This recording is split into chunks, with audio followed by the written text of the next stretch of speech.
Am I live now? I guess I'm live now. This thing has a delay on it, and now I got it. I'm here, and okay. No, not swilling a beer. No Doors music? No, okay. I'm not playing any music at all right now. He's up, he's down again. No, I think I'm up now. I think I got it. I think I got it. Okay. I was going to talk about bottle ends, and let me just put this up here because I find the delay on the stream really annoying.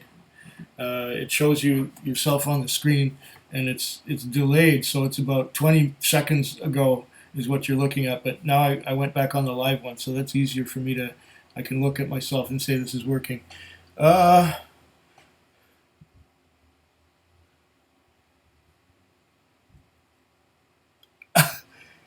You're a bit inhibited right now. I'd say you're a bit uninhibited right now. Oh my goodness. Okay, well, I was going to start talking about. I'm going to go camping in the summer. And here I have a box full of bottle ends, as promised. When you're live, things can go wrong. And the top of the box I'm going to just show you what I've got for bottle ends for the year. I got some Lefroy Glore. It's coming down to the end there. I have some Springbank 15. It's getting low. And these are all going to go camping with me, but that's subject to change without notice. A Glendronach 12. Got some Glen Glassaw Revival. These are just things that I want to take camping with me. There's a Lechaig 10, a little bit of Lechaig left there. What else have we got? Glenlivet 12, that's a good one for starters. And Balvenie 14, that's the one you throw the cork away at the campfire kind of thing.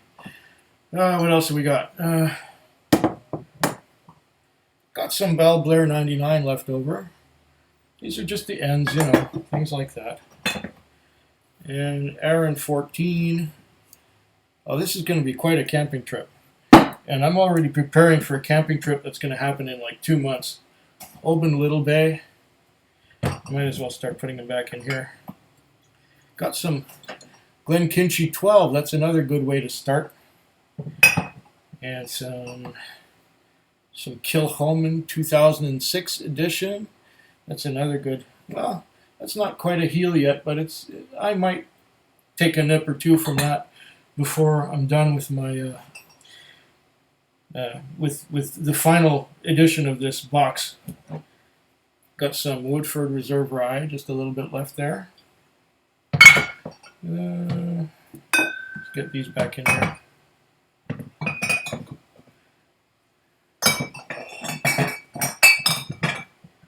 So land number 1, it's not quite a heel yet, but it's a good starter. Very full-bodied Indian whiskey, was not expensive either. Okay. Got a Weiser's Union 52. I have a full one too, so it's not the end of it. This here is the Paul John edited. And I was surprised with this whiskey that it started off being not exactly to my liking because it was nothing like but chocolate and Tic Tac mints. But it's getting better. It got better. It got wonderful. I think I did a retasting of that one. Oh, lovely. Big Pete. That's a way to end the night right there. And Wild Turkey 101. This stuff goes down so fast, even though it is 50%. Another nice one that I can get here out on the coast, but most of you probably can't. It's the Canadian Rockies from Highwood. Beautiful 21-year-old Canadian whiskey. And last but not least, the Jim Beam Devil's Cut. That's another bottle heel I got going there. And I will get to your comments real soon, as soon as I put these away and pour a dram. Okay.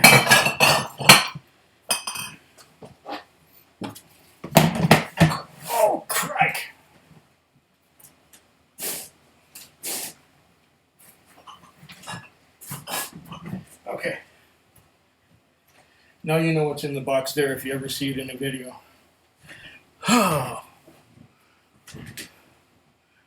Uninhibited, yes, absolutely. Okay.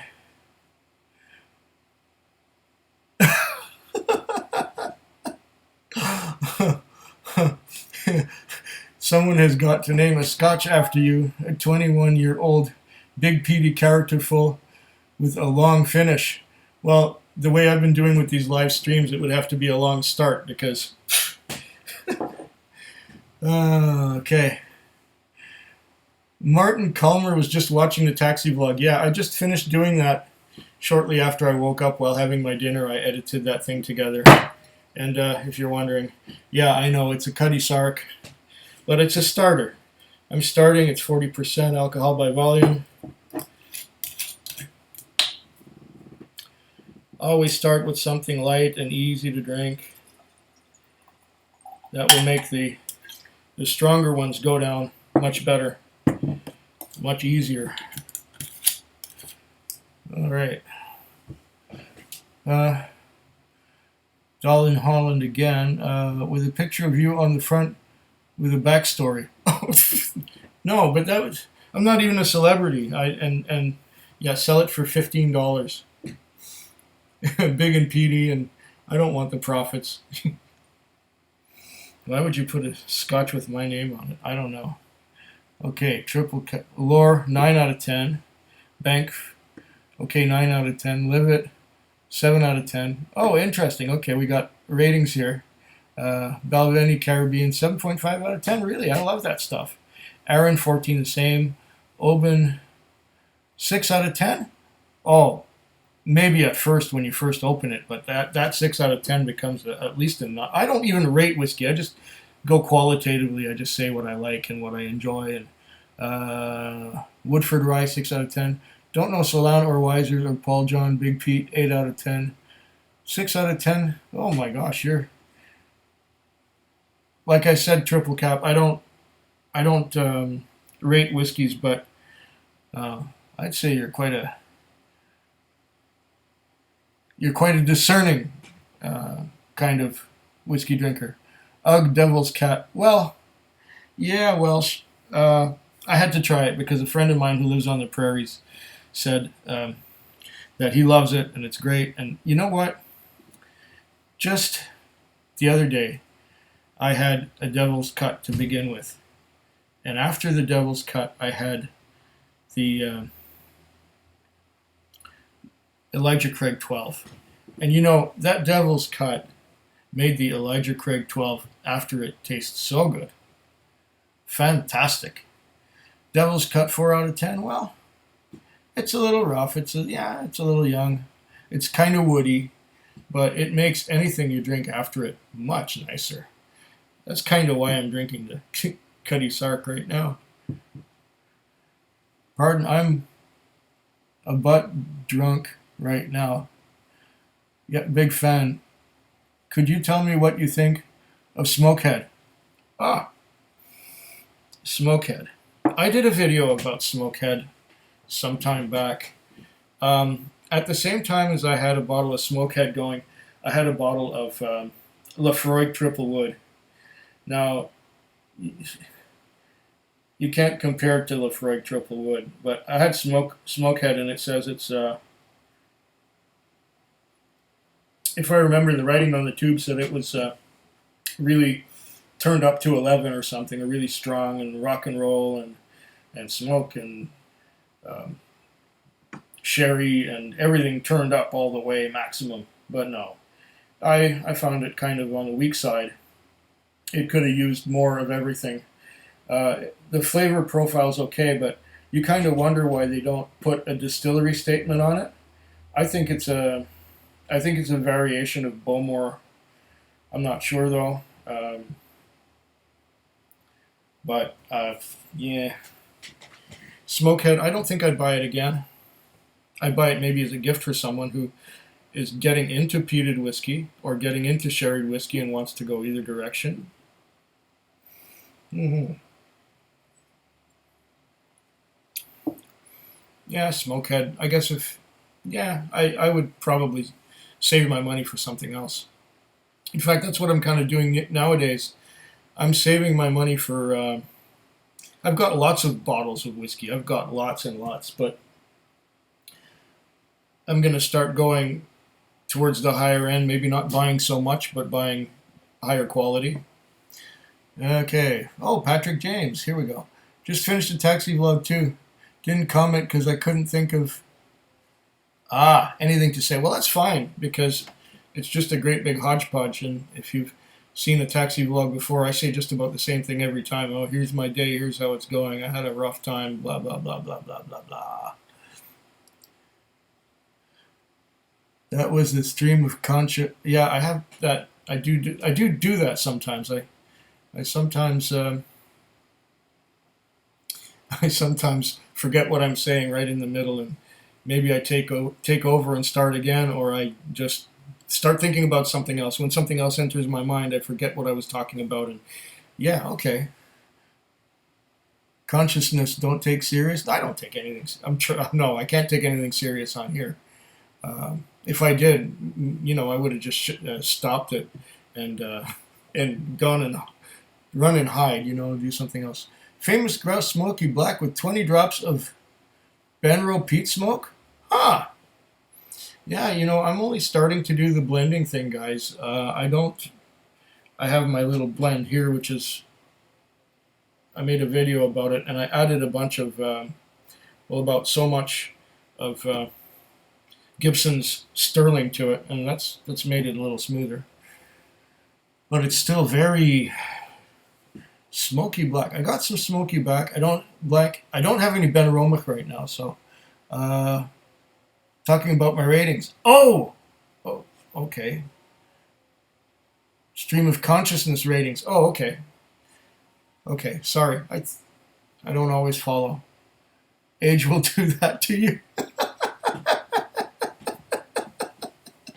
Yeah, I'm slowly getting there.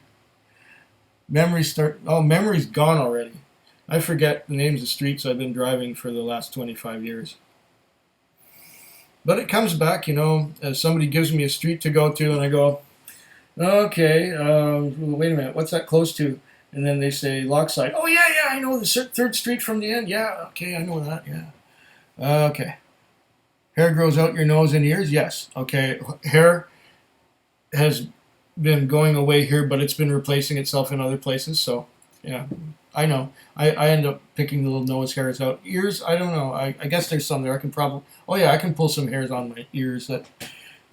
So what? Age and a tipple. Yeah, okay. Hey, WT and WH. Yeah. Welsh Toro and Whiskey Hunter, obviously. The Whiskey Hunter. Hola. Slunk Down says, I bought the Kalila. Okay. It's spelled C-A-O-L. It's not Cole, but Kalila. Okay. Amazing nose, not sweet yet beautiful, and on par with Triplewood.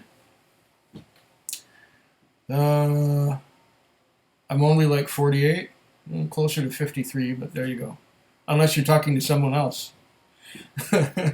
Maybe I look younger than I am. I don't know. Oh, Lecheg.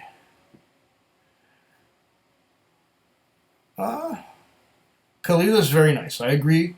It's very nice.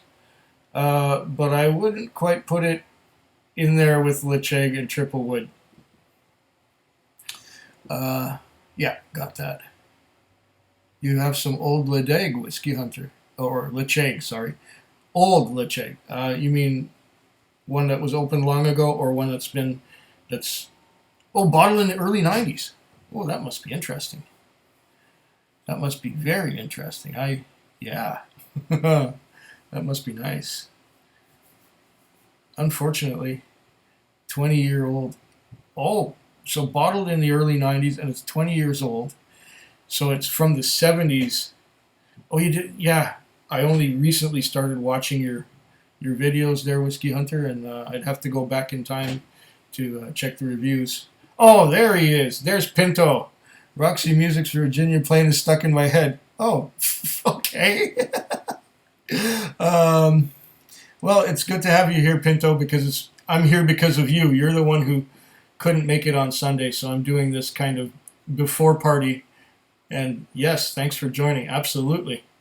Um, 13, Gordon and MacPhail. Oh, nice. Good one, Triple Cap. I don't have anything quite so exotic. I was lucky to get one bottle of Lecheg 10, and I think the store had 6 of them. And yeah, I was lucky to get that one. So you may know that. Okay, nice trip.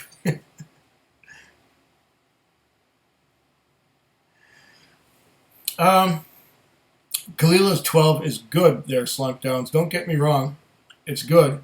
But if I had the 3, Kalila 12, Lecheg 10, and Lefroy Triplewood side by side, I would rather grab the Lecheg 10 or the Triplewood before the Kalila. The last bottle of Kalila I had lasted about 9 or 10 months, and I finished it not too long ago. But that's not the first thing I'll reach for. I'll usually go for if I'm going peated. The first thing I'll usually go for, especially if I've had a few drums, will be the Port Charlotte 10, and the one I have now is the Port Charlotte 10 second edition, or just a regular Port Charlotte because it goes down so smooth. For earworms can be awful. Yes, they can.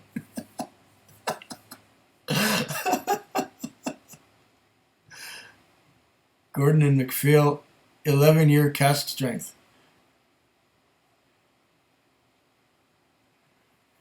W.T. Lecheg. Question mark. Oh, I don't know. Yeah, Gordon and MacPhail. I have one bottle from Gordon and MacPhail. As I was going to say, I sort of put a science fiction theme on this on this on this live stream, and the science fiction thing is I was thinking about it just earlier that I'm sort of in. If you look at Isaac Asimov's Foundation series, and you look at there's a central planet which is like the government planet for the whole. What do you call that? The galaxy, and it's called Trantor. And there's this little planet way out to the edge of the galaxy called Terminus. And in the Scotch world, I live on Terminus. I can get things maybe, but not everything's readily available. And I have to hunt around from store to store to find what I'm looking for. And sometimes I find a gem, and they'll have 1 or 2 bottles, and that's it. There's no more. So it's hard to find stuff around here, and I can't really do the. I can't really order stuff online that easily because they don't do that here. It's all government controlled. Even the okay, regular Port Charlotte barley is better than Kalila 12. Not necessarily, but it's got a higher ABV, and I'm usually reaching for a higher ABV at that time. Don't get me wrong, Kalila 12 is a really nice whiskey, but it's not usually my first choice. Yeah, I'd love to try Gordon and MacPhail Lecheg too. Okay. Knows about hunting. Ah, well, that's where you got your name from. Now I understand. Because, yeah. Darn, you shouldn't have bought the Kalila 12. No, of course you should have. In fact, I'm going to get another bottle of it. Eventually. Okay. Lecheg, that's distilled in the 70s, is a OB. Old bottling, okay. Or gynecologist. Forgot to say Kalila.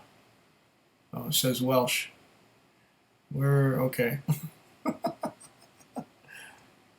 And it has no peat. So it's like a Tobermory then. And I can't find Tobermory around here anywhere.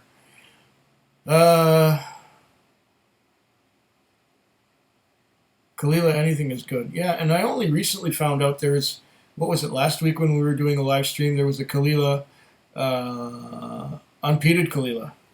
And I didn't know that that existed. The only Kalila I had ever seen was the 12-year-old peated. And one more question on the topic. How do you compare the nose of Kalila 12 to Port Charlotte? Huh.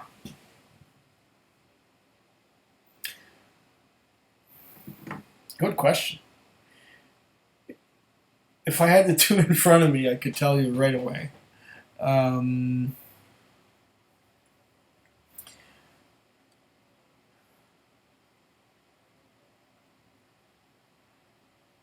I'd say it's more. I'd say it's less of a bonfire, but not medicinal, if that helps. Don't have any Kalila at the moment, so that's the problem. And the Chag I have now is lots of peat, says Triple Cap. Well, mine too. Cast strength is always good. Yeah. Okay. So which Port Charlotte? Yeah, that's a good question. You're talking. There's a Scottish barley, then there's a Isla barley, and then there's all the aged versions. My favorite was the 11, actually, which I had about 3 years ago, or was it 2 years? 2 or 3 years ago.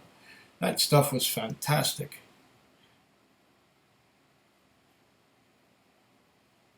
Please get the 2 infant of you. I don't understand that.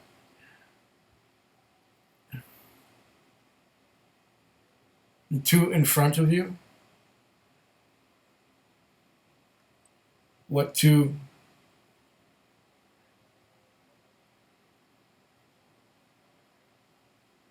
Okay, in front, please. Oh yeah. Tobermory shut down till ever notice. Oh, okay. No wonder I can't get it. Okay. 15-year cast strength. Okay. Oh, the 2. Okay, so you're talking about getting the bottles of whiskey in front of me. Okay, I don't have any Kalila now, but I have. This is the only Port Charlotte I got right now. This is the 10-second limited edition.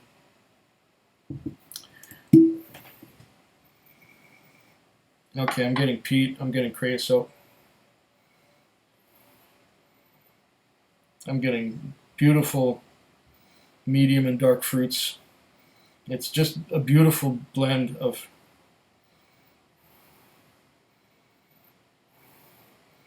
See, the Kalila doesn't have that sherry and fruity component as much as this stuff does. Oh my goodness. Yeah, that's later. That's 50% alcohol. I'm still on 40% right now. And okay. Okay. Kalila, I don't, like I said, I don't have any right now.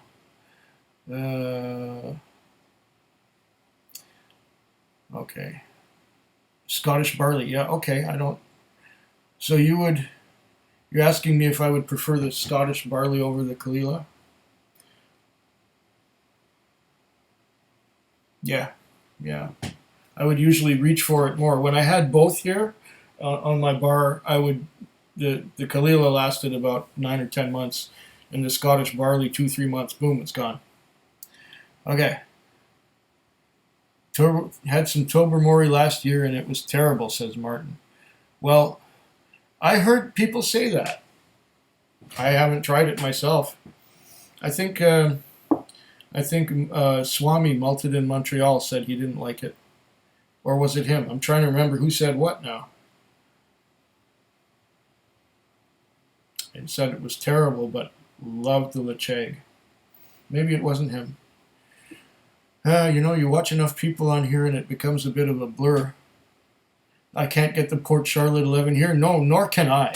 I haven't been able to get it. I got it once on a fluke. I went to the liquor store and I didn't even know it existed. I knew nothing about it. And then my friend Mike, who works there, said, "You got to try this." And he pointed out the Port Charlotte 11. He says, it's a fluke that I got it here. I got it in, but you got to try this. You're going to love it. And apparently it was sold mostly in travel retail, like in Europe at airports and stuff. So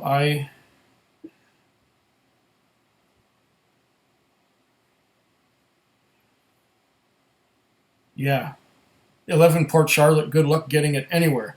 There's also a Port Charlotte 12 that I would have loved to try, but I could never find that. But this one I think is still readily available here, but I don't know where you are. So this is a second edition 10. Wonderful. I think it's got a lot more complexity than the first edition 10 did. The first edition 10 was just a peat bomb.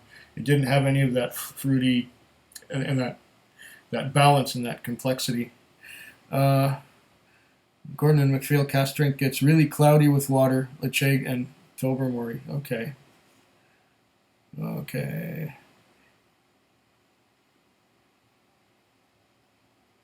Okay. In front of you, Kalila 12 and Port Charlotte. I do not have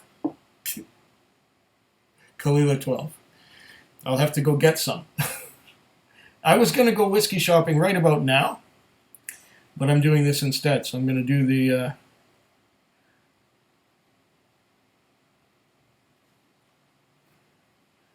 okay.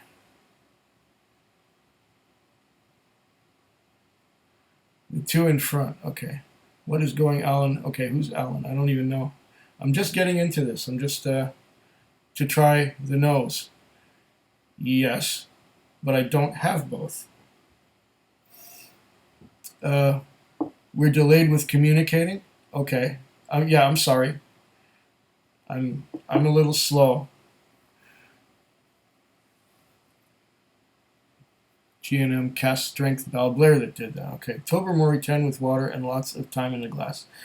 Yeah, I think time in the glass is the key. Don Holland saying it's a fantastic dram. Or said it some minutes ago. I don't know. Okay, I thought I was losing my mind. Welsh. Oh, okay. Now I lost where we are. Okay. Whiskey Hunter says, just chilling out, Eric, and catching up on Facebook and YouTube, deciding what dram to start with tonight. Let us know. I'm sure it will be good. Yeah, let us know. By all means, Whiskey Hunter, let us go. No 7-Eleven bourbon.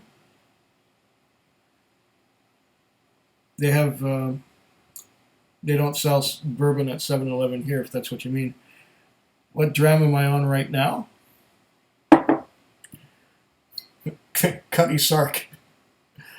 I'm just starting out. This is my first dram of the night. It's just a starter. Some would say it tastes like piss, but it's not bad.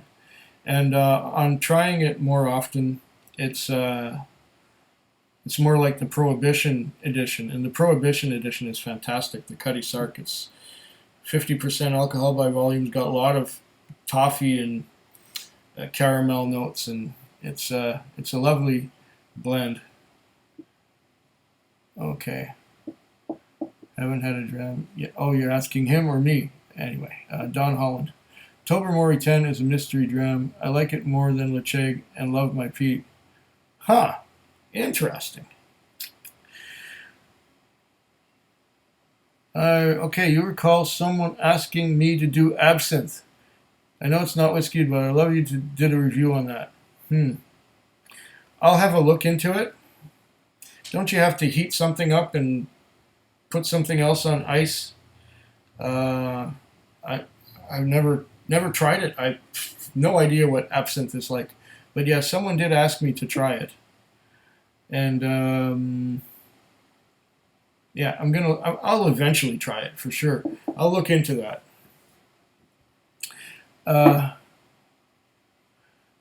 You really like the Port Charlotte 10 second edition? Well, yeah, well, so do I. This is glorious, glorious stuff.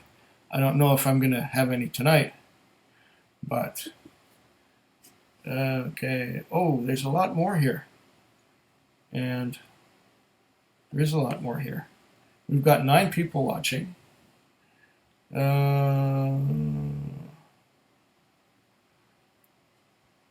Oh, Whiskey Hunter is Alan. Okay. Okay. Okay. I'm getting there. Checking out now. Oh, my triple cap, I guess. He's probably gone already. Yep. Adios. Adios. Okay. Eric Gilbert says, having Powers pot still. Used to throw this off some more. Just to throw this off some more. Oh, well, you know what? This morning I was having a Irish whiskey flight. Let's see if I remember what I started with.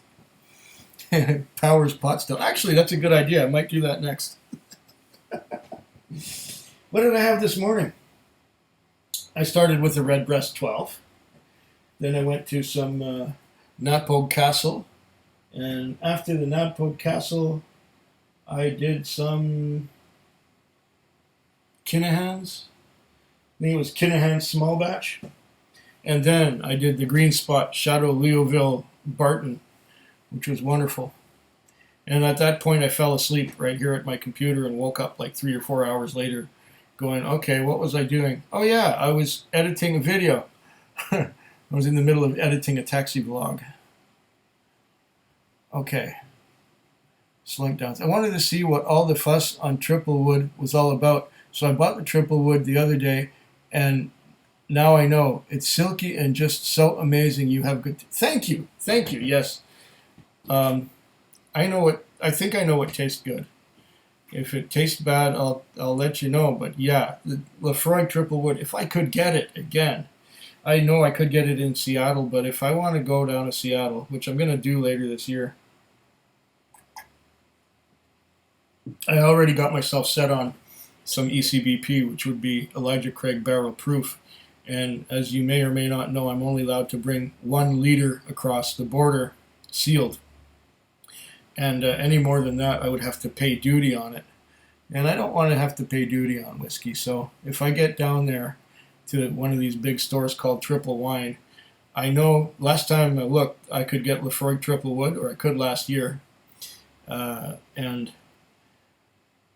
if I had a Lefroy Triple Wood here and an Elijah Craig Barrel Proof, I would probably take the Barrel Proof because everyone's been hyping about that one and saying how wonderful it is and how good. Absinthe doesn't require you having to do the traditional sugar cube, etc., etc. Just straight sipping is fine. Okay. I will go to a liquor store tomorrow, and if I have any money left over after the couple things I wanted to get already, I don't even know what this absinthe cost. No idea. Just straight sipping. Okay, Harry Wally says, you should try and get some Dillon's Rye from Niagara Falls. Would love to see your opinion of it. Dillon's Rye. Niagara Falls. Okay, so it's probably comes from a really small distillery. Well, what else is close to Niagara Falls? 40 Creek. Is it made by 40 Creek? Dillon's Rye.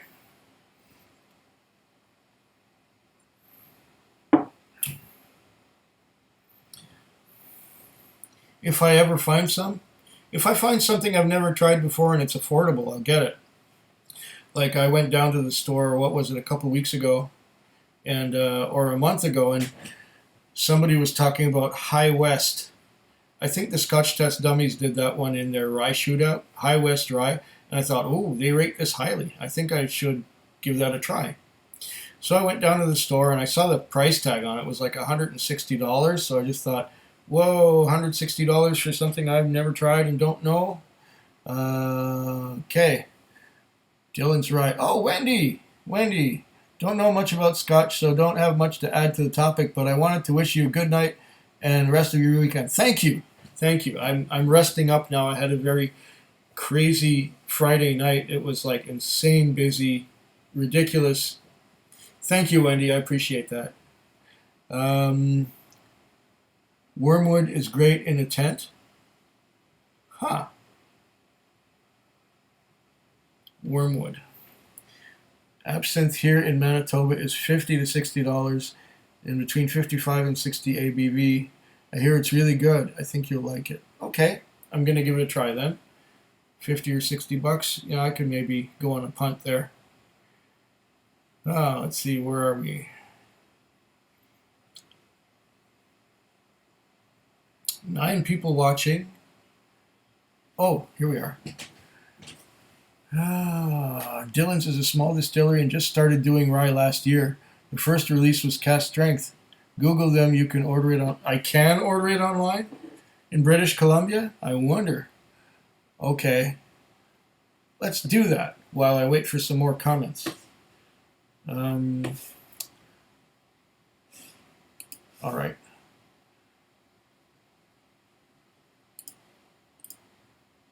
We are Googling for the Dillon's rye.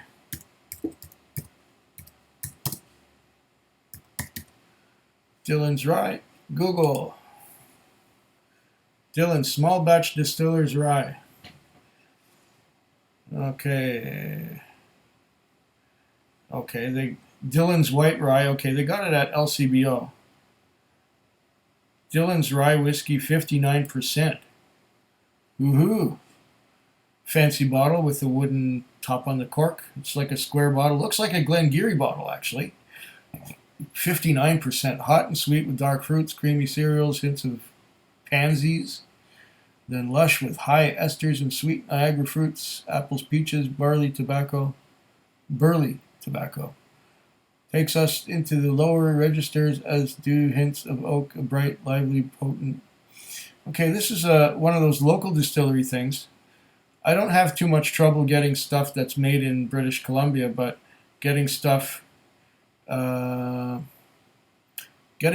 Ontario that's probably limited production and bottled in Ontario. I don't know. Let's do some more looking here. Let's see. Whiskey online. Let's see, whiskey online.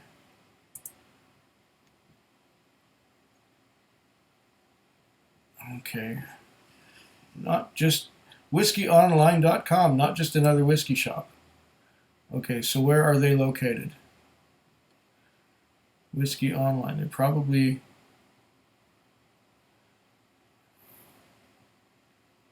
Oh my goodness, they got a nice display. Oh. For the facts, drinkaware.co.uk. So it looks like they're from the UK somewhere.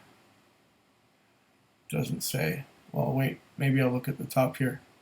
Whiskeyonline.com. Rare old. Okay, yeah, I think this is from the UK. Whiskey online liquor store, best Scotch whiskey. Love Scotch. Visitors must be 21 years of age. I hereby agree. Okay. Don't I look older than 21? Glenlivet, 45 years old, distilled 1968, Speyside. Oh my goodness. Life's too short to drink bad whiskey. I don't want to send me great offers. It'll just make me spend money. And the question is, can I get it here? Balvenie Vintage Cask 1966, $3,900. Oh, I'm out of my league here, guys. Sorry. I'm going to have to look into this more when I've got more time. Okay. Let's see what we got in the way of... okay.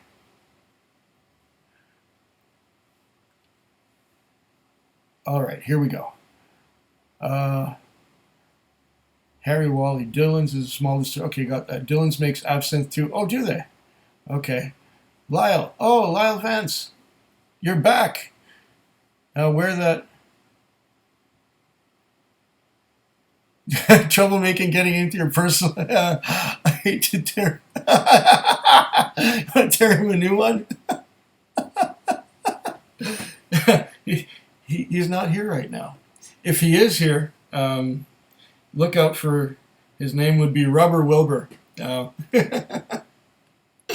Well, that's nice of you to to thank you.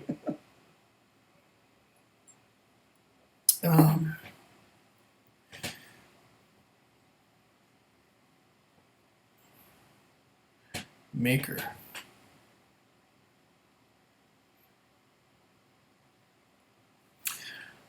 All right. Okay, cast strength is no longer available, so don't get my hopes up. Yeah, they probably made the stuff and it's gone. I find this delay annoying. There, that's better. Now I'm more live. Okay, there we go. Okay, Pinto. I have Samurai Cop with Briggs commentary in the background. Oh, okay. You're multitasking. Pinto is multitasking. Samurai Cop. I should actually drink more water and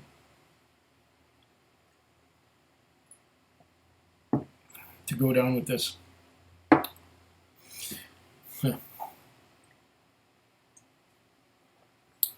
Okay. Eric Gilbert says, I have few bottles of Dylan Spirits, high quality. Okay. I'll have to look into getting it. But like I said, I'm at the edge of the galaxy here. I'm in Terminus, and if I can get something that trickles down from the rest of the world, it's really wonderful, especially with rare bottles and especially with bottles that are known to be fabulous. We do have an annual whiskey festival, so I get to taste stuff there when I go. You have any Smoky Black left? Yes, I do, Pinto. Yes, I do. I have, well, let's see, how much have I got here? Smoky Black. Oh, yeah. It's got a little bit left in there. That's our famous grouse Smoky Black. The thing about Smoky Black is it's a nice dram, very nice dram. But because it has everything in it, it's got peat, it's got sherry, it's got smoke, it's got everything. It's kind of like if you only got one whiskey, this would be the whiskey to have because there's a little bit of everything in it. However, and the flavors are intense, they're strong. It's good juice. But if I'm on a flight, I don't like to incorporate it into a excuse me. Don't like to incorporate it into a flight because I'll start with something light and then go to something strong in terms of flavor and ABV. But this one is a low ABV. It's 40%, and it's got strong, bold flavors. So it's it kind of doesn't follow the natural progression. But if you've got one whiskey, this is a good one to have. Don Holland, you have a great night too. And where are we? Yeah, have a good night. And Smoky Black, okay. Alex says, I too would love to see your review of absinthe. Closest liquor to whiskey there is. Oh, okay. Liqueur. I tend to... Is it really sweet? Because I tend to shy away from things that are really sweet. Your bottle is almost empty. Oh, yeah, well, it does go down fast. Now that I'm looking at this, sometimes I grab for that one. Like, let's say if I'm having 2 drams in the morning after work, I'll grab some Grant's Finest maybe, and then one of these, and then I'm good to go to sleep. It is creamy. Yes, it is. Smoky Black is creamy and thick, and it's got a little of everything. Lafroy Quarter Cask to be infinitely better than the 10-year-old. Would you agree? Well, yeah. The 10-year-old is nice, but it's hobbled, shall we say, by a lower ABV. What is it, 43%? Whereas the Quarter Cask is like about 48%. And that makes a big difference. You get more flavor with a higher alcohol by volume. And what else am I going to get here? Somebody mentioned Powers. Powers would be nice. Let's go international and try a little bit of everything. Yeah. Oh.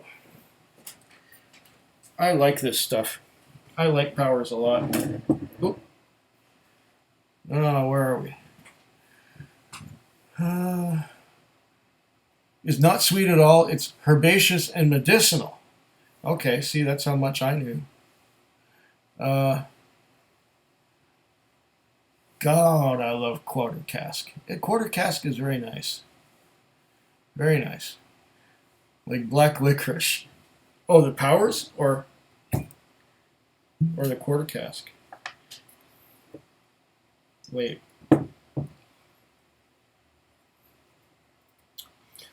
Let's pour us a Powers. I guess I'm due. There we are. And I've been going on that bottle or on that dram for about 40 minutes, so that's not too bad. I should get some more water though.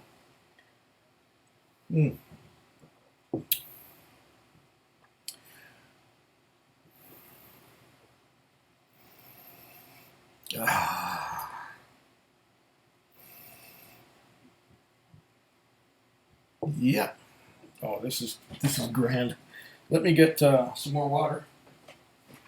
We'll watch the sun go down, and these will get darker.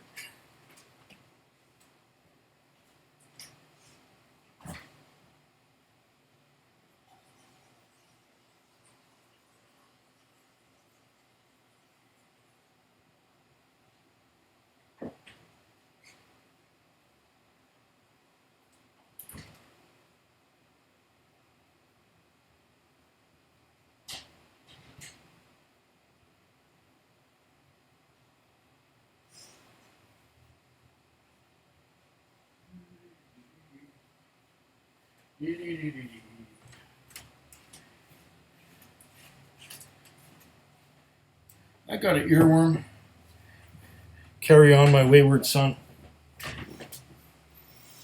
Just earworm. We did talk about earworms earlier, didn't we? Okay.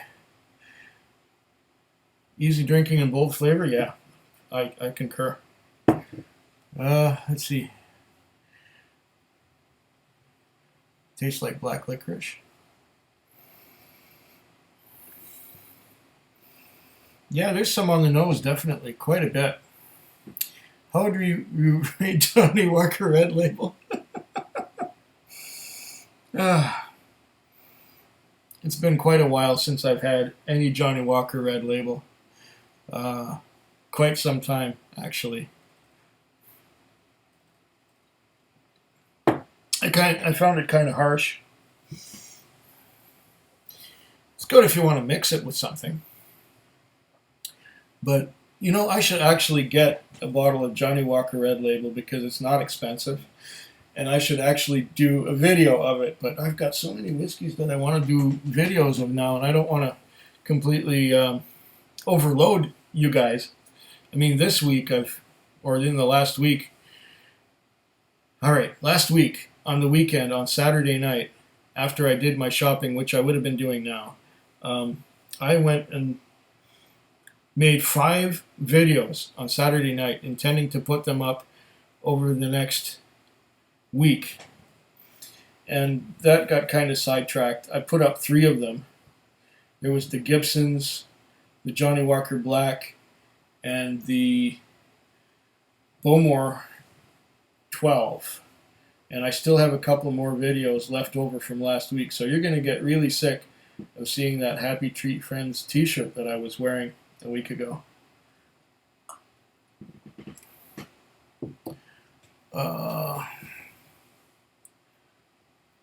Okay.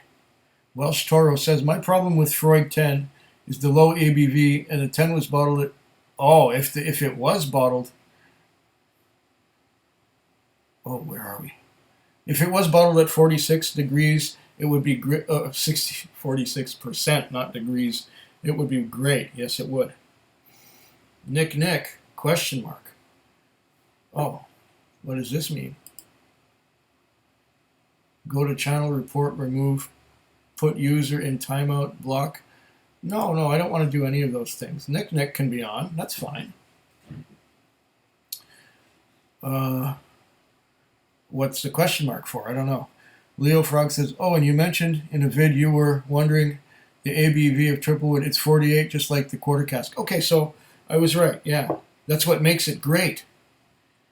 That is what is making it great. Carson says, hey, great to see you're streaming again. Is this going to be a regular thing? Perhaps. Perhaps. I enjoy doing this. I'm having more fun than I thought I would.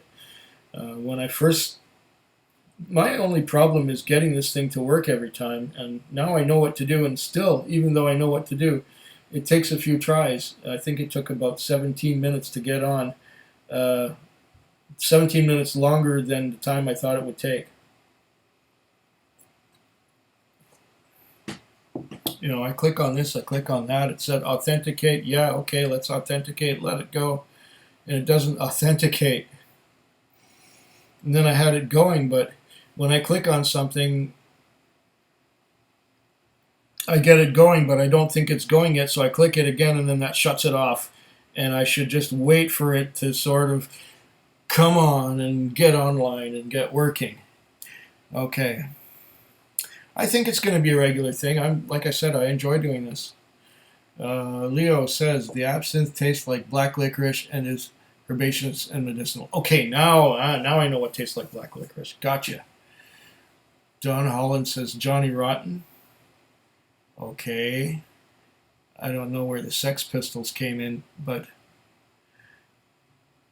Seth Kane asked Nick, why are you so weird?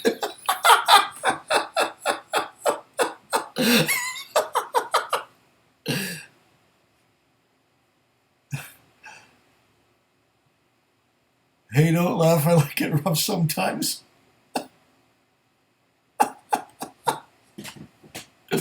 Which Powers is that? Signature release. That's the only one I could find. I don't know of any other Powers that I could find here. I was lucky to find this at all. Let's. I'm gonna break into some Orkney thin oat cakes. The traditional whole grain oat cakes baked in Orkney. It's from a company called Stockens. I received this in the package from Aquavite, who sent me samples of Scotch, which I opened as soon as I got them. It arrived here on a Monday night. I went to work Monday night. Tuesday morning, I went and did a video of tasting these 5 wonderful drams that Aquavite sent me. I'll tell you what they were.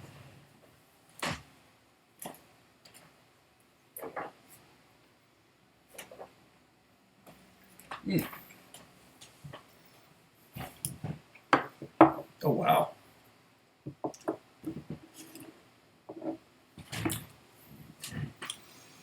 This one was a Highland Park 18. Unfortunately, it leaked, and there was only about so much left when I finally got to it. So I only got to taste it in comparison with a Highland Park 21, half of which is still here. I still have it. I'm going to maybe do a video about that sometime. Springbank 15, which I finished, but I replenished with my own Springbank 15. So that was another one that he sent me. He also sent me a Bunnahabhain Moyne Oloroso, bottled at 60.1%. This is glorious stuff. I'm going to do a video of this too. And I got a 21-year-old Balblair from Gordon and MacPhail. That was nice as well. That was the starter whiskey of all of them. And it's 21 years old and 43%. So, yeah. And the only one I don't have now is the Highland Park 18 because it leaked. And even though it cost about $205, I might actually go out and get a bottle of Highland Park 18.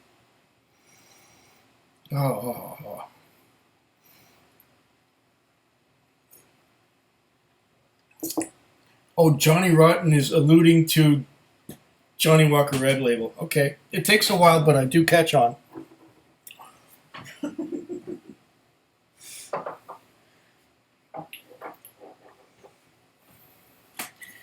All right, where are we now?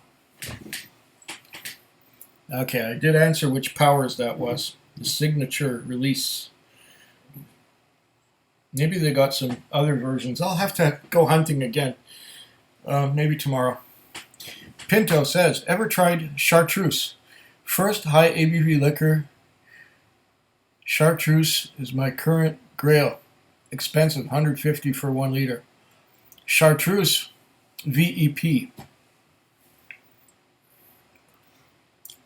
Are we talking about a brandy?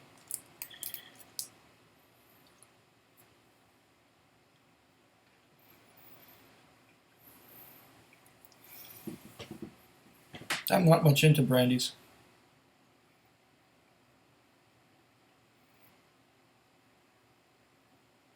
Ah, Wilbur. There he is. Well, Wilbur, you know more about Cindy than I do.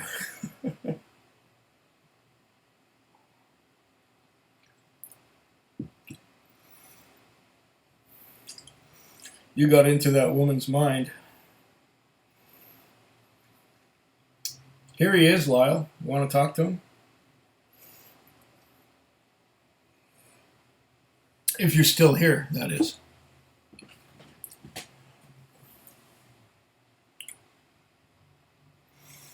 I don't believe that drinking was ever a problem for me. Cindy may have taken exception to that. And maybe it bothered her. I think it did bother her to some extent, yeah. But and it was fine for quite a while until she had a problem with her kidneys, and they put her on steroids, and then she couldn't tolerate anything. And I was just one of those things that she couldn't tolerate, and I think she couldn't tolerate my drinking, even though I did not drink to what I would call excess. I drank to relax and take it easy after work, and I wouldn't get drunk. I would get into a state of mind where I was not drunk but not sober, and it could have been part of the reason in her mind. I was happy to keep on going. But Cindy has moved. She's in Alberta by now. I will see her again. I'm pretty sure. But maybe she did look down on me when I drank. I guess. I don't know. Nick, okay.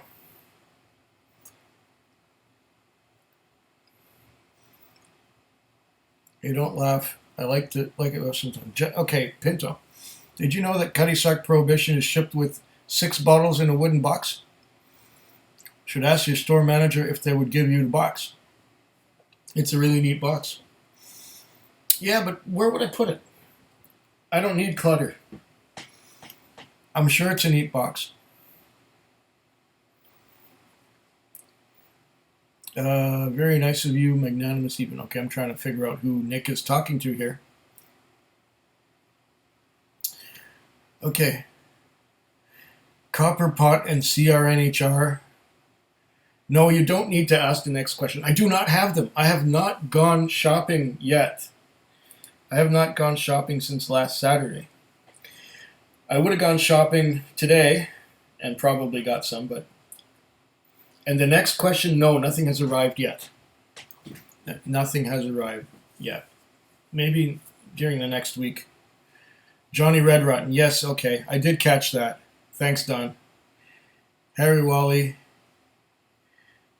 you're making me hungry. Oh, sorry. Nice to meet you. Just wondering why you'd choose the Elijah Craig Barrel Proof over Triple Wood. Because I've had Triple Wood and I have not had the Barrel Proof. I don't know. I'm eager to try it. I know what Triple Wood is like. If I'm in a store and I have one bottle to bring back from the States, I'll be looking into that. I'm not there yet, but uh,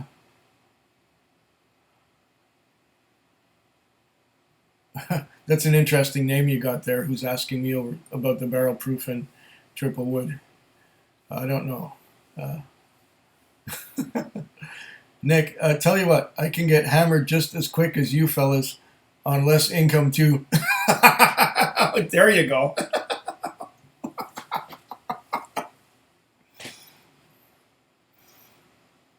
As long as it was just her mind. Hmm. Rubber woman. I have a bone to pick with you. And I've been waiting for this. Oh no. Battle Royale. Mud wrestling. Here we go.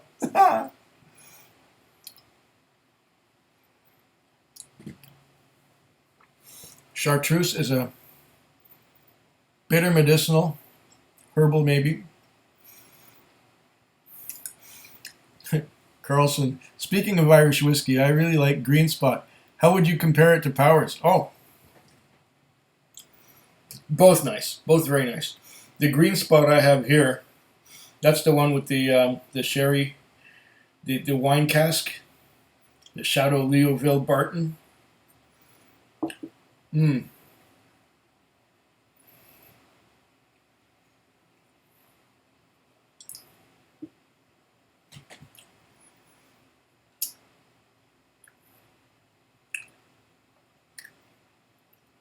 I think it's got a darker fruit flavor than this. This is more astringent, I'd say. Both are wonderful whiskeys. You know, after I found out um, there are there are more Irish whiskeys besides your basic Jamesons and your Bushmills and a few others. You know, and then I tried Powers, and this is my first bottle of it. Actually, I would only got this like about 3 or 4, maybe 5 months ago, and it's wonderful stuff. And the regular Green Spot, I had a regular Green Spot, the one that's not the Chateau Leoville. It's about on par with the Powers. Yeah, they're both nice. Okay. Green Spot, yes, okay. Donald Del Maguey, what? The most complex smoky spirit I've. Okay. Del Maguey, Chichipa, Mezcal. Oh, Mezcal, okay. Interesting. Bedtime, see you. Okay, have a nice night, Wally, or Harry Wally. It was good to have you along. It's always nice. Okay. Don Holland says, my friends all thought it was an Isla Scotch. Really? But it was a Mezcal. Welsh. Del Maguey is excellent. I don't think it tastes any like whiskey, though. Okay.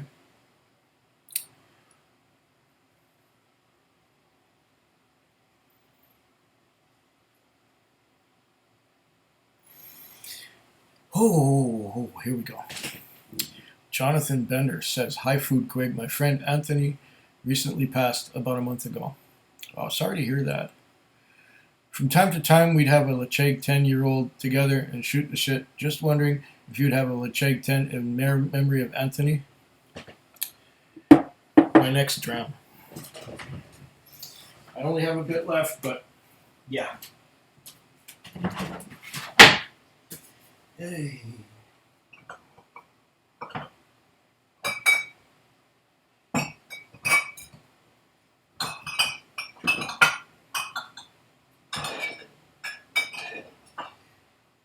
I know I have some. Yeah. Okay. Apparently this one is not going to go camping with me in August. I'm gonna have that dram next. I will have that Lecheg 10 in honor of your friend Anthony, who recently passed. Yeah. Meanwhile, I'm still drinking Powers. Okay. Don't I have some Alipus Mezcal? It's really small batch, directly from farmers in Mexico. Flavor that takes some getting used to. Mezcal, wow. Well, you know, I gotta break in and say it right now. With Pinto, I keep learning a lot from you with all your comments and information and your experimentation. I'm learning a lot from you. Of all the people who have commented on my videos, Slancha, I keep learning from you. Okay. It means a lot to you, Jonathan. Well, then in that case, I'll do it. Okay. A good request. Mm.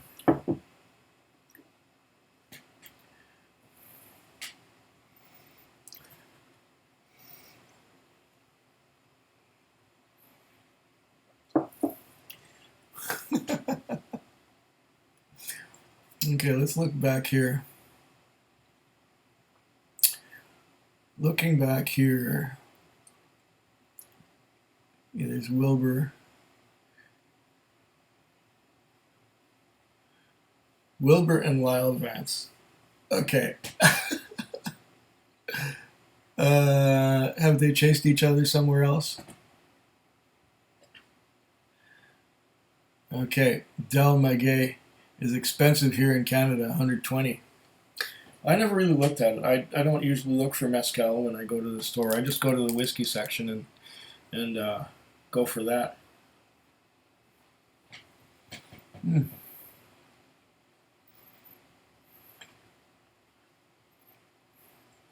Thunder Road. If I did see it, it's such a long time ago. I will have to look that up. Is it on YouTube? Let's see now.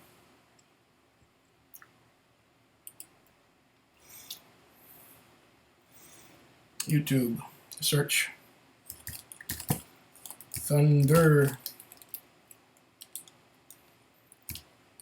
Road.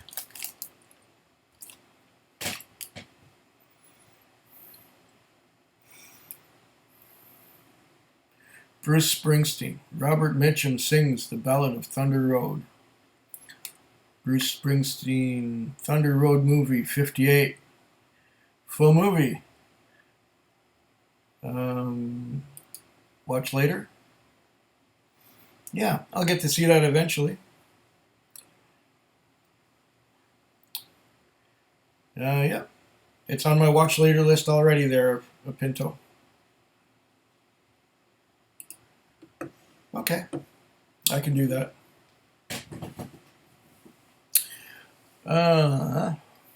Alex says, I'm surprised Cheg 10 is so hard to acquire for such a great popular whiskey. Well, that's probably why it's so hard to find around here. As I said before, this is the end of the galaxy. This is Terminus. There's so many things that I see in the store and want to get. And if I see it once, it's time to get it now. Because the next time it won't be there. And maybe I should frequent more stores or other stores than the one I've been going to. Yeah, good mezcal is hard to come by in tea. And tea is, I forget where tea is. Okay, Thunder Road also has Keely Smith. No kidding. The same Keely Smith, obviously, who was in with just the Gigolo guy. You know who I'm talking about. His name eludes me at the moment. Louis Prima. Louis Prima. See, it does come back to me. Okay, well, I've clicked on it, so someday I will see it. There are so many things in my watch later list, so on a quiet night when nothing's happening, I'll probably see that movie. Do you do beer test? Asks Marvel Jason. I never did Well, I did some beer tasting, not seriously. Usually have a beer with dinner and stuff back in the day. But I don't drink beer anymore. I drink exclusively, or almost exclusively, whiskey and water. Reason I don't drink beer is because I am diabetic, and all the carbohydrates in the beer go directly to two things: my blood sugar and my gut. And while I don't care so much about the gut, I care a lot about my blood sugar levels. And when your blood sugar levels are high, it can damage some of the organs in your body. And I don't drink beer so much, and I don't do beer tasting. I've got enough on my plate with whiskey. There's so many varieties that even if I can't get everything that you guys can, and even if I can't get everything that you're asking me to try, I can get plenty of whiskey that I've never tried all the time, because they're always coming out with new stuff, and they're always coming out with stuff that ends up here eventually. I'm looking forward to some Ardbeg Kelpie. When will I get some? Maybe the year 2020. I hear that it was just released in Philadelphia.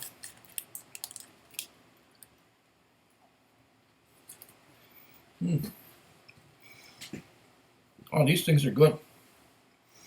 Aquavite, here's to you.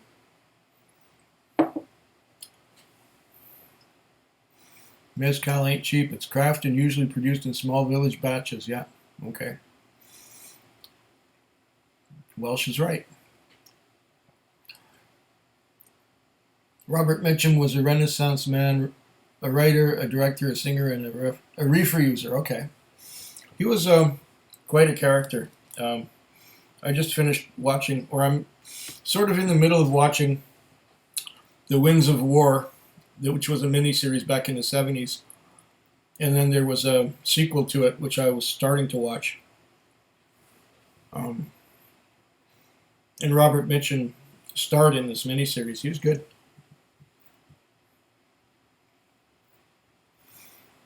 How did me and Cindy meet?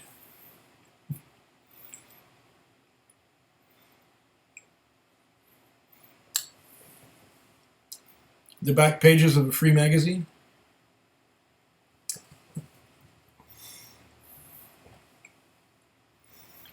Yeah, the back pages of a free magazine. It was called Monday Magazine. I don't know if it's around anymore. It was a pulp, cheap paper, free. You could pick it up anywhere in town. They had these boxes where you could get your free magazines. And they had people looking for people in the back.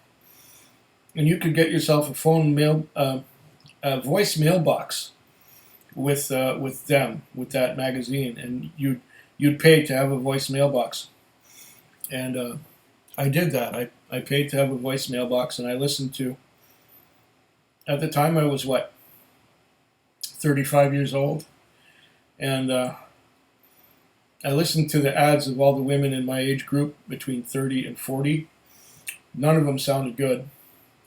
Then I listened to younger women, and they were even less good. I had nothing in common with anyone there. So I started looking for older women, and they sounded more interesting. Their little ads sounded more interesting. And so my subscription was about to run out.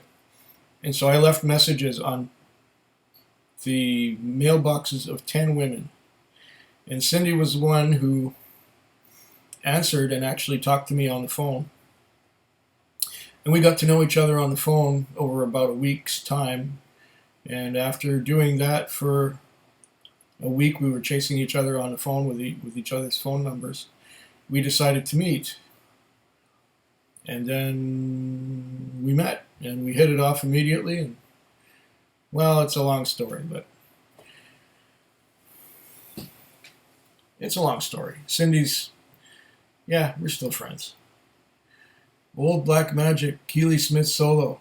Okay, I'm going to watch that movie. Ardbeg or Port Charlotte? Depends which one, I think, Leo. It would depend on which one.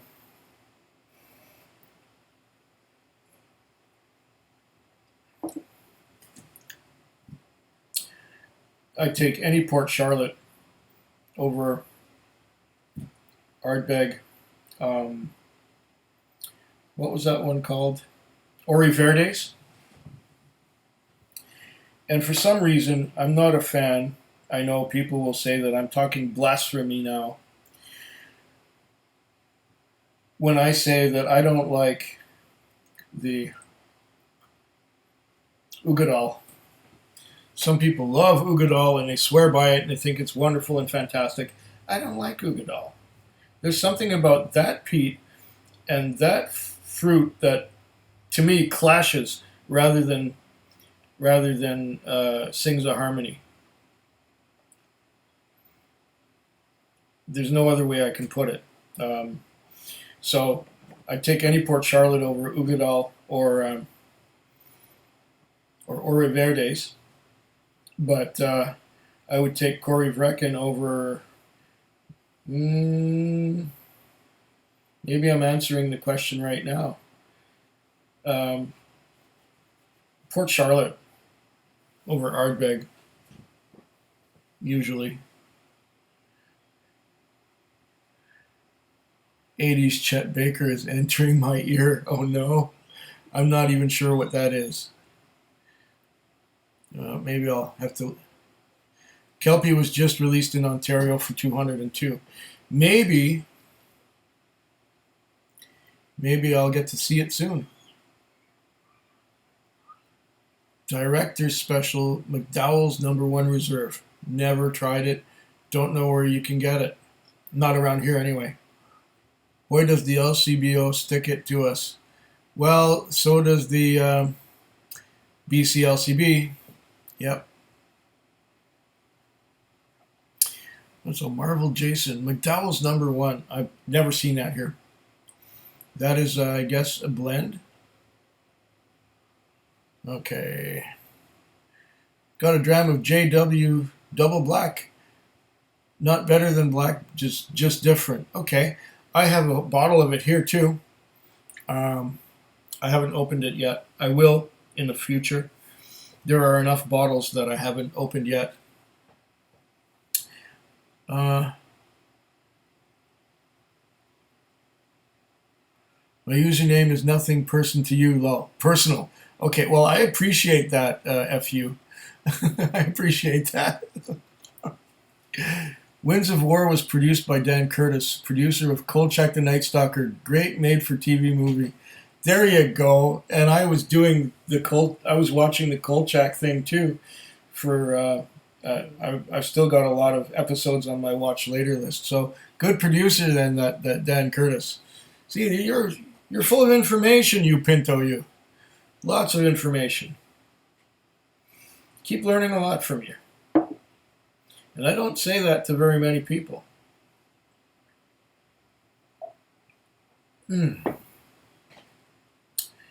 Oh, I got this Green and Black's Organic Dark 70% Chocolate.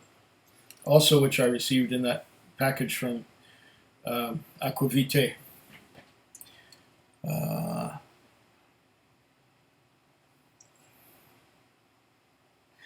He had pinto beans last night.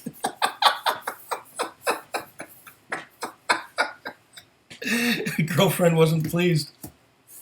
Well, maybe that's one reason why Cindy left me too. Is that I enjoy eating wieners and beans. When I come home in the morning after a long, hard night and I'm hungry, nothing satisfies the hunger for me better than, some thick barbecue wieners, the kind that grow when you heat them up. I know that sounds terrible, doesn't it? And a can of beans. And I always get the wieners and put them on a plate. And then when the beans are nice and hot, I heat them up on a pot. And when I get them nice and hot, I pour them over the two wieners. And that is the champion of breakfasts. Um, and yeah, maybe that's why Cindy left me. Just bottle of Jura Prophecy on your recommendation. Oh, well, it's one of those bottles that was good, but somewhat overpriced, I think. At least around here. My favorite Jura is still the what's the name of it? It's not a prophecy. It's a elixir. That is the Jura I like.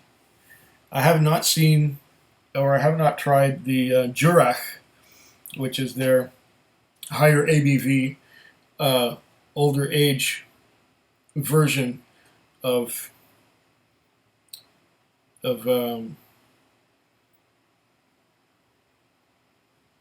what I just said. And what I just said was elixir. Yeah. So Jura Prophecy, I hope you enjoy it. It was good, but I wouldn't say that it was ultimately great. Can't you do something about the LCBO? Petition your reps? Oh my goodness, this is Canada.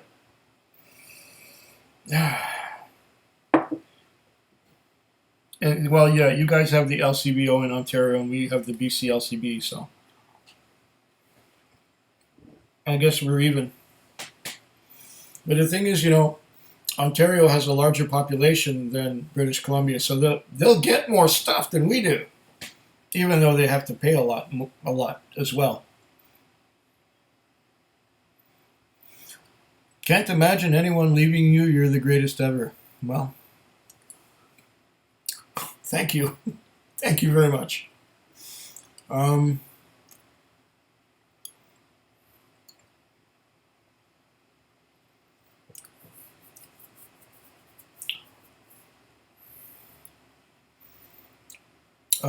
I'd say Lecheg 10 is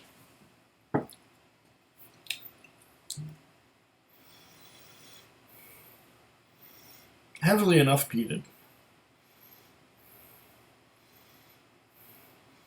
Tar and creosote. And yeah, I'd say it's heavily peated. It's not like a Bowmore at all. Bowmore tastes more fruity than peaty to me. But that's based on 1 dram, which I had last week. I'm gonna go through the bottle and maybe do a re-review. I keep saying that. I'm gonna do a re-review. I'm gonna try it again.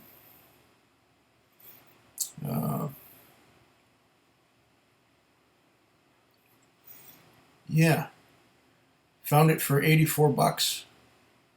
Okay, which one are we talking about? The Cheg 10.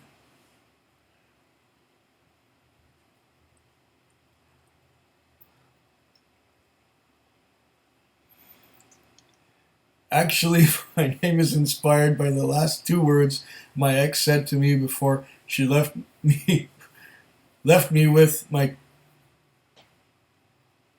TV and CDs. No.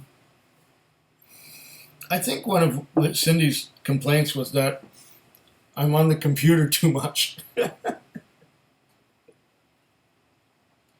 Because I do watch a lot of YouTube, and I do get involved in things, and I guess this live stream thing is another one of those things I'm getting quite involved in. We've been on for almost an hour and a half. That's pretty good. You're full of useless information, says Pinto, but it's not all useless. I mean, I'm full of useless information too. It's just not the same information as you have. So that's why I enjoy learning. I've always enjoyed learning, but I like learning on my own terms rather than being spoon-fed. And that's the problem with the educational system. It just takes your creativity away. and doesn't allow you to really express yourself and learn what you want to learn. Yeah. They try to groom you to fit into a pigeonhole and be able to do a certain set of tasks. And then they have too many people who are qualified to do those set tasks. And then you end up not being all that employable because there are already people there in the jobs that you were training for. I like to learn freestyle. I just like to learn stuff for the sake of learning it.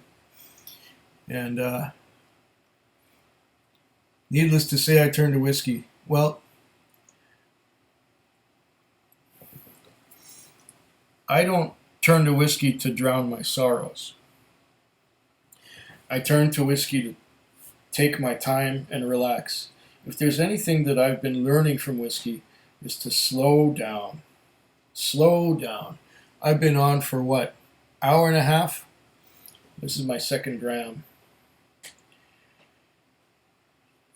That's slowing down. You know, when I drank a beer, boom, boom, boom, 3 gulps, it was gone.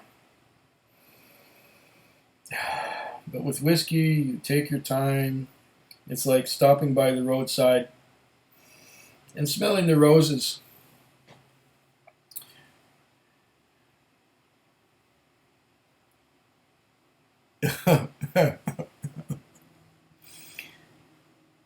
You are my friend. Yes, you guys are all my friends. This is fantastic. Okay. You ever have a bad palate? I had one a couple days ago. Couldn't taste anything. Yeah, sometimes. There was one time I was trying some Altmore. There was one day, and I opened a bottle of Altmore and didn't taste a damn thing. I may have had another pull from that bottle since, but I'm almost scared to try it again because I didn't taste a thing that morning, and I don't know why. It's really, there's so many variables. It's what you had to eat yesterday. And I usually eat the same kind of things almost every day, so that, who knows what it was. Maybe there was a little fly flew into the taxi at night and stuck its tongue out at me, and then maybe that, who knows, you know, you're talking about the butterfly effect and how little things can have an influence somewhere down the line, but it's unpredictable where it's going to be. Yeah, I've had a numb palate before. Beans are healthy, protein and fiber. I'll drink to that.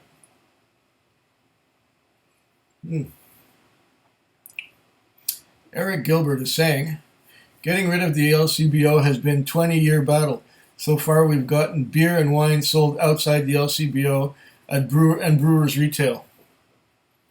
Yeah.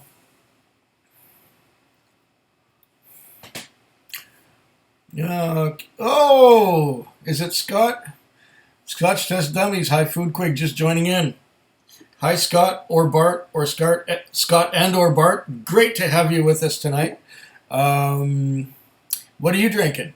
And I'll get to that comment when I get to that comment. Pinto, you Canadians should start a whiskey party. Yeah, but you know, Canadians are just so apathetic and polite. But yeah, a whiskey party.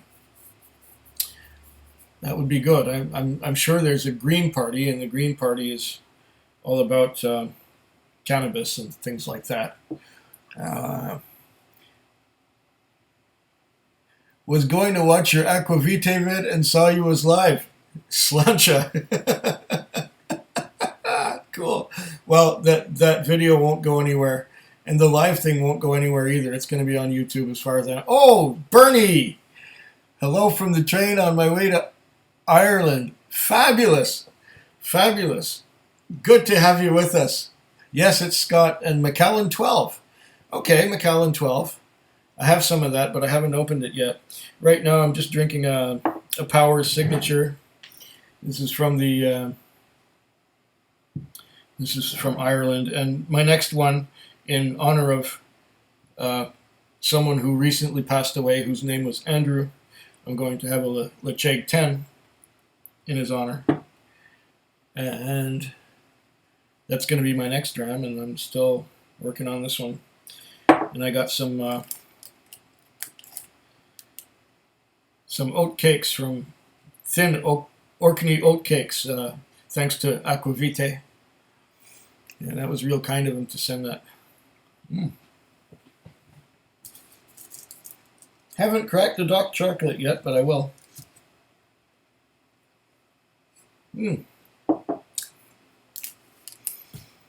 This is so much fun. I could go a long time. I'm going to get some more water. And I'll be right back.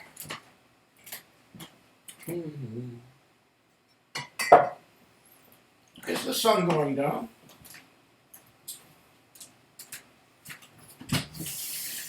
Oh yeah.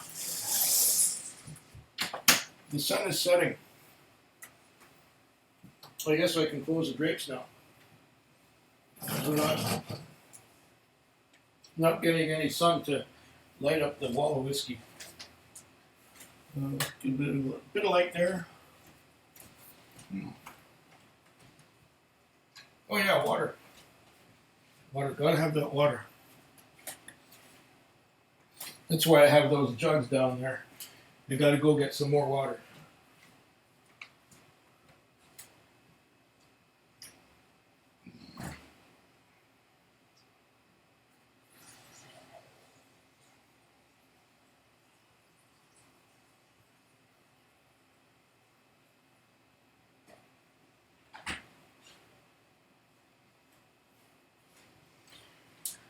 Okay.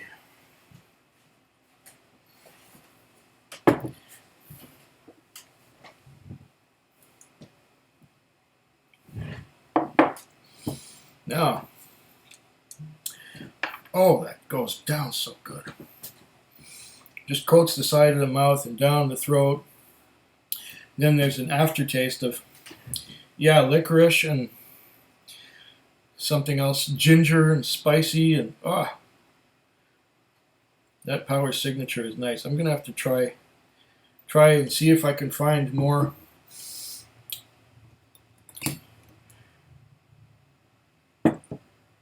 expressions of Powers. Would be nice.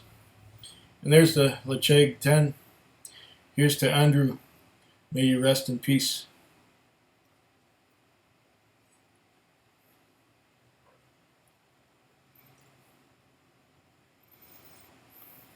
Oh, that is good. Yeah. Definitely even stronger than Ardbeg, I'd say. When you compare to Ardbeg 10 and to Bowmore 12. Lecheg, it's in a class by itself.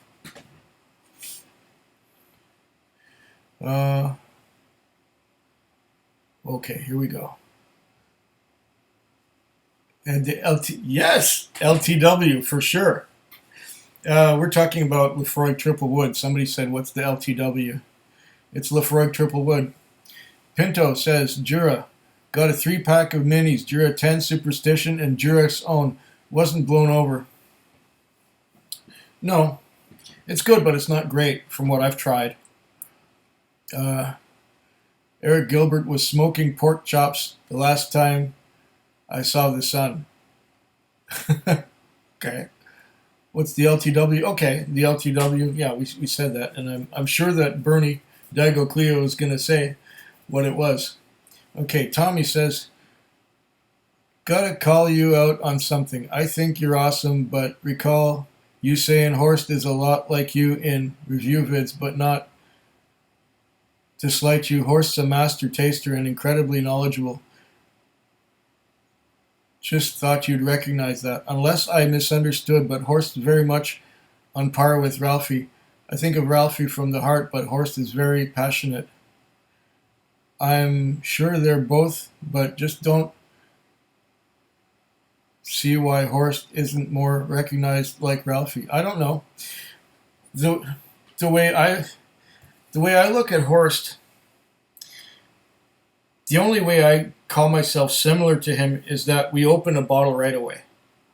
And we go on first impressions. We don't have a bottle that's necessarily like this Lecheg or like this famous grouse and say, yeah, we've been tasting this for like a month, and here's what we have notes and think about it and so on. No, we just open it and try it right away. That's the only similarity with Horst. Horst he's great, and so is Ralphie. I think Ralphie is more of a showman than Horst. Horst is like he's these are the facts. This is it. This is the presentation. This is this. This is that. But Ralphie is more, he's got his cap, or lately he's been wearing a Panama hat because he's been doing rum, and he's got his Manx Bothy, and he's got his well, they both have barrels, I guess, but it's just a different style. Everyone's unique and everyone's different. No, I do not put myself anywhere near in the league of these gentlemen. Ralphie and Horst, they're like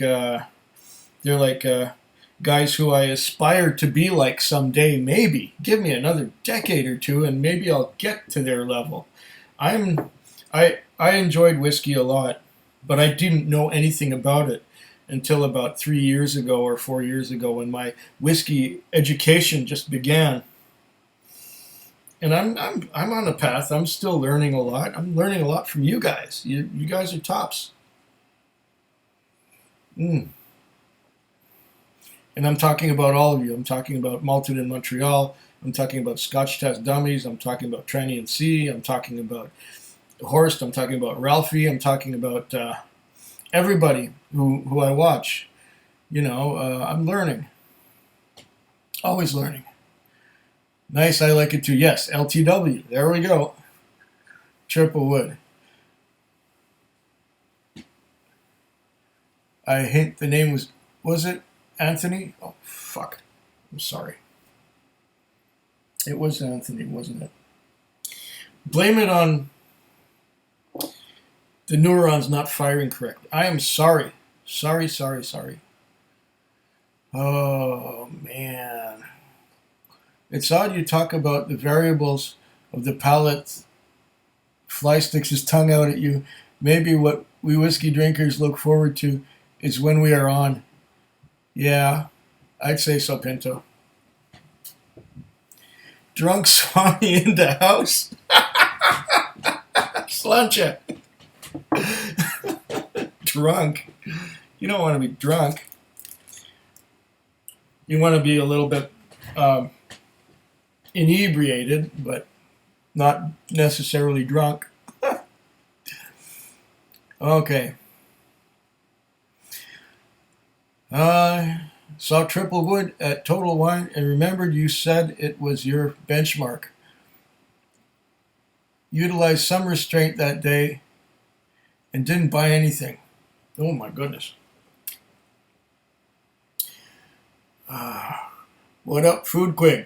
Well, Swami, we're having an informal little session. It's been going for about an hour and 40 minutes or something, because I was goofing off. Chipped a tooth. Wonder how that happened. I was goofing off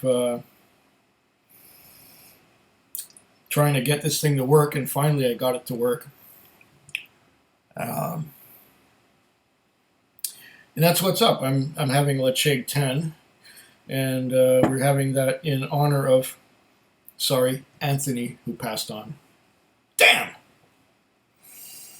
Don't expect me to be like a priest or a minister or anything, and I can just see me at the graveside, doing the whole sermon and saying goodbye to the dearly beloved who's in the casket, and so on, and getting the name wrong. That would be me.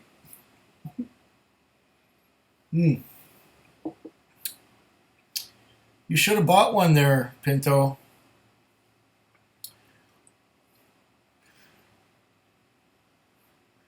Two glasses deep, half a thimble. Oh, it doesn't take much, so you're a cheap date. Yeah, wow. Okay, what up, Swami, says the dummies. Or, Scott, way to go. Sniffed the beer cap by accident. Oh, damn, shouldn't do that. Okay, great response. Very humble of you. Thank you. Scotty boy. Yeah, okay. So the Swami's really going now. Pinto, I'm not a huge fan of Horst. Like him. Well, um, I watch him all the time. It wasn't my friend, Swami. It was, oh, I'd have to go way back. He requested that about 45 minutes ago or so, because he was saying he went with his friend Anthony, and they would get together and have some Lecheg 10. They would drink it, and they'd enjoy good times together. And this Anthony just passed on about a year ago. No, a month ago, sorry. He passed on about a month ago. And when he passed on, I was requested to have a dram of Lecheg 10 for in memory of Anthony. And it's not anyone I ever knew, but I was requested to. See, there you go. No need to explain anymore. What is it? Don't complain, don't explain. Or don't explain, don't complain. Or what was that saying? Was it Henry Ford II who used that one?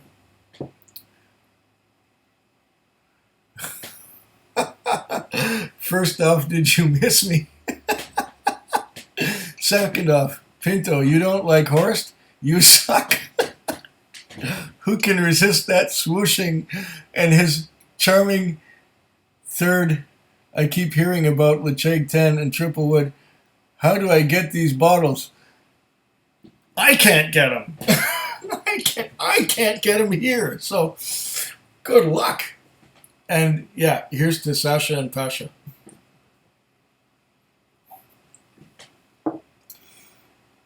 Horst has a bit of a German wit, and it comes out really cool in English. Lecheg 10 is a good tribute. Yes, it is.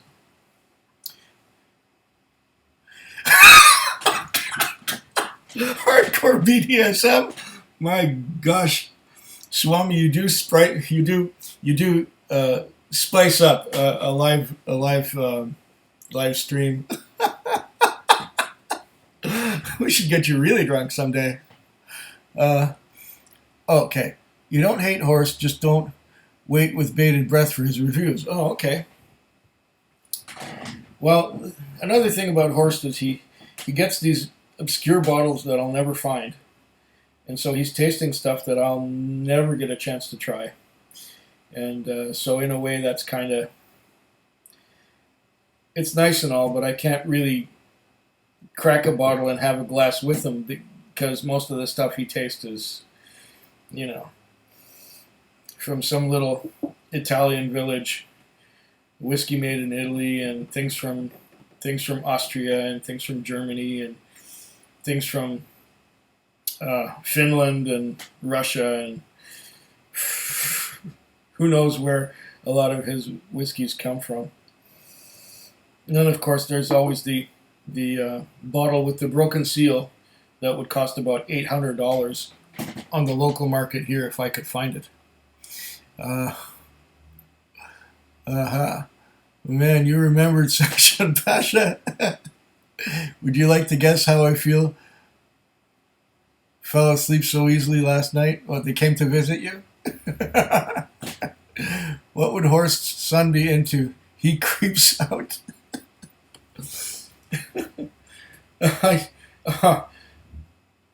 Ben learning he's just very German. What can I say? Horst sells whiskey, so he gets his pretty cheap. Food Quig pays for his. Yes, I'll drink to that.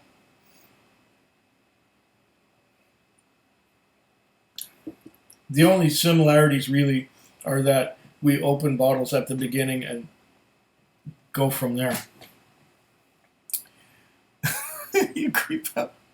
I should. Oh, we're down to 8 viewers now. We need a few more, maybe, to spicing this up a little bit. I'm surprised that I'm able to keep up with you all. Eric is the man, even if he's a Leaf fan. Well, aren't the playoffs nearly over by now? I don't really follow spectator sports, so I'm not the one to talk about that. But uh,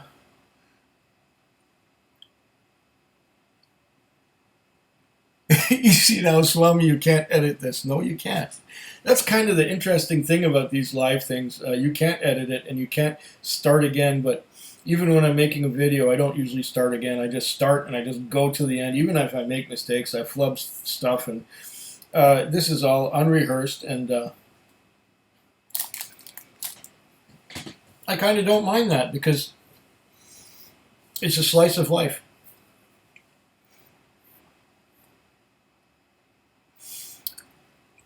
Oh no, unpronounceable name.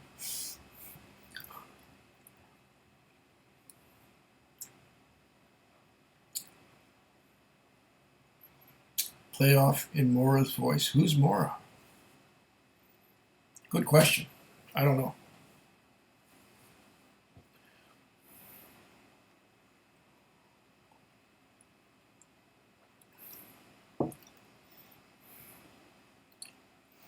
Hmm.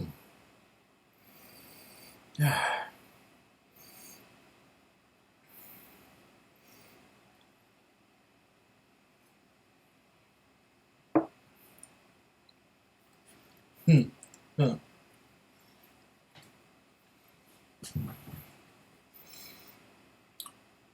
Well, does anybody have any suggestions over what I should pour next? I'm still working on this 10-year-old Leche. I still got plenty of water.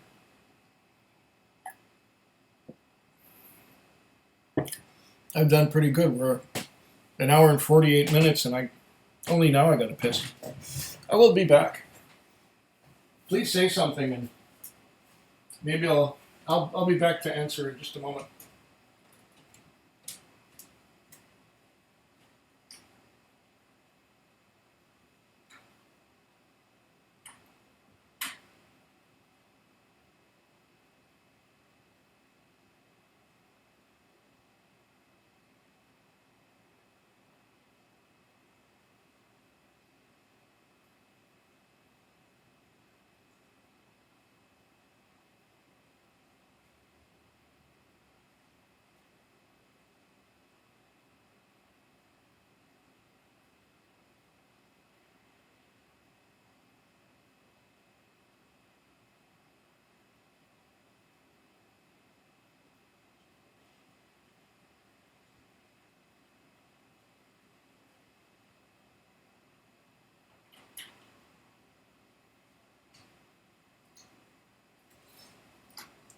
Oh.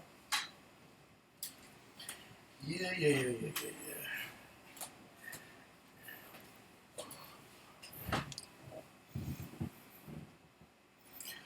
Oh my goodness. Oh my goodness. Ah, Jim Mora. Oh, I'd have to look up who that is. Jaeger. Fireball to you. Glad he's not taking us with him. No, it's.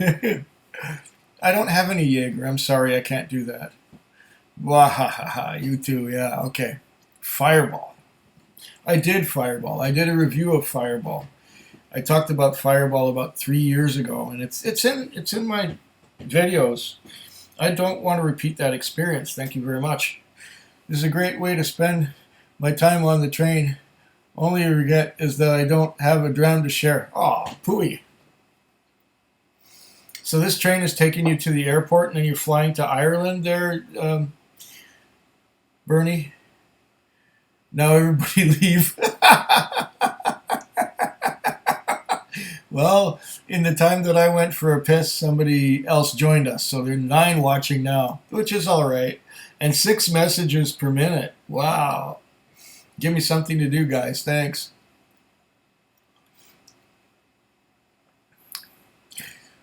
Trenny and C stole my idea. Okay, which one was that there, Swami? We've talked about doing that one too. Oh, the Fireball? Or the Jaeger. Oh my goodness. Reviewed Fireball, yes? I know, okay. Fireball is great. Well, you know, I've said this before and I'll say this again. Everyone has a unique way of tasting things, and not everyone has the same tastes. So your palate and mine might differ there a little bit, Eric. Just a little bit. Please do more. Please do me a favor and show me the way to the next whiskey bar. Just don't ask why. It's right there. There's my bar.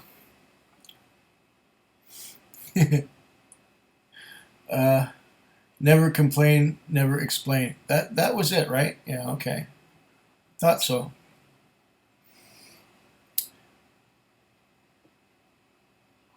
How do I find the Fireball vid?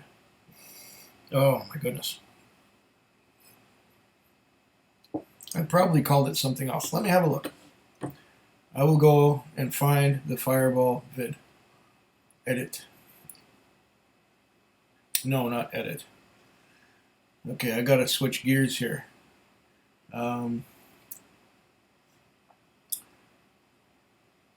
New tab. Okay, let's have a look and see if I can find my Fireball vid. I don't know. I'll tell you exactly what it's called too. Creator Studio. I'm gaining subscribers now. I have 444. I didn't think this channel would grow very much. It was at 400 for a long time, and now it's just, I've been getting, you know, every so often getting like so and so subscribed, this and that subscribed, someone else subscribed, and thanks to you guys, you know, you keep mentioning me in your videos and stuff, and people go, oh, who's that Food Quick guy? And next thing you know, they want to, well, the same thing happens. I hear about people and that you guys all mention, and I'm going, oh, I never heard of that one. Let's try it out. Yeah, it says here, plus 18 subscribers in the last few days. Okay, cool. So we were looking for that video mangler. Okay. And we were looking for the Fireball. Fireball. Ah, I call it Some Whiskey Education. It was December 15th, 2014. So yeah, it's called Some Whiskey Education. And maybe I can, maybe I'll change the title about it. I'll change the title. I'll put down Fireball. Fireball.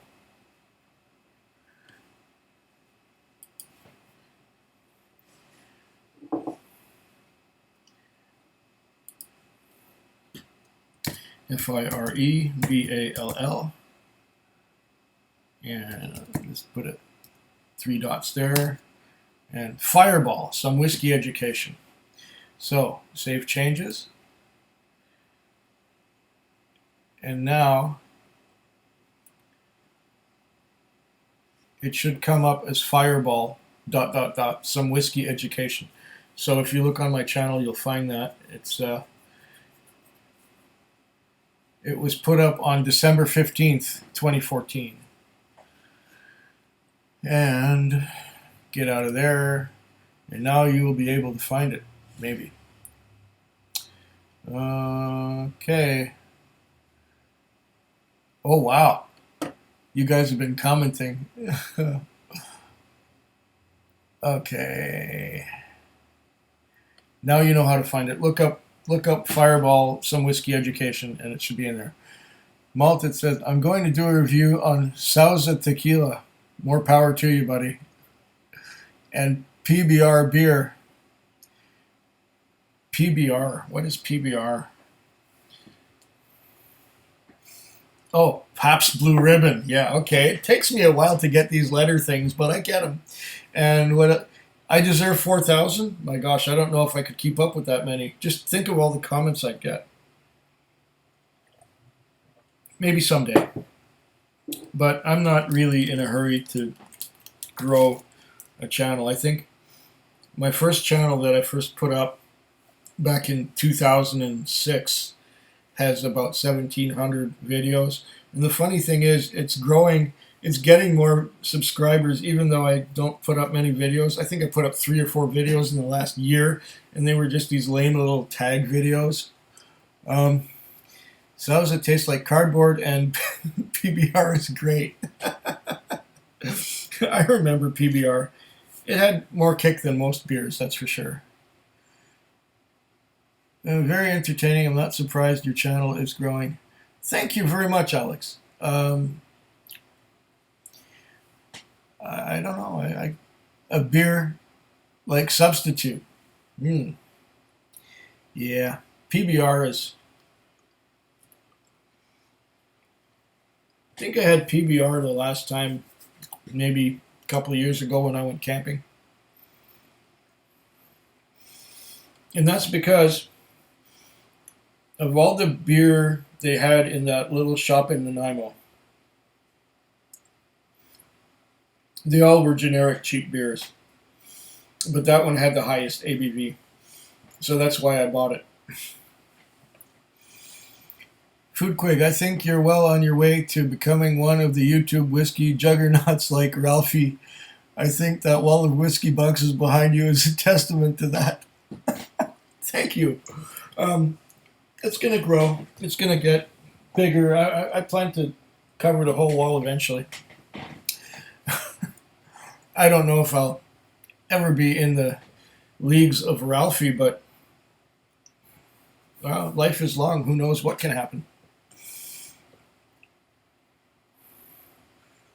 Okay.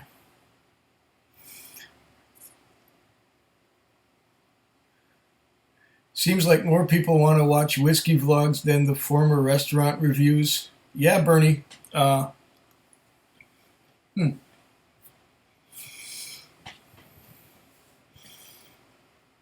The restaurant reviews, I suppose, would have worked out. I should not talk with my mouth open.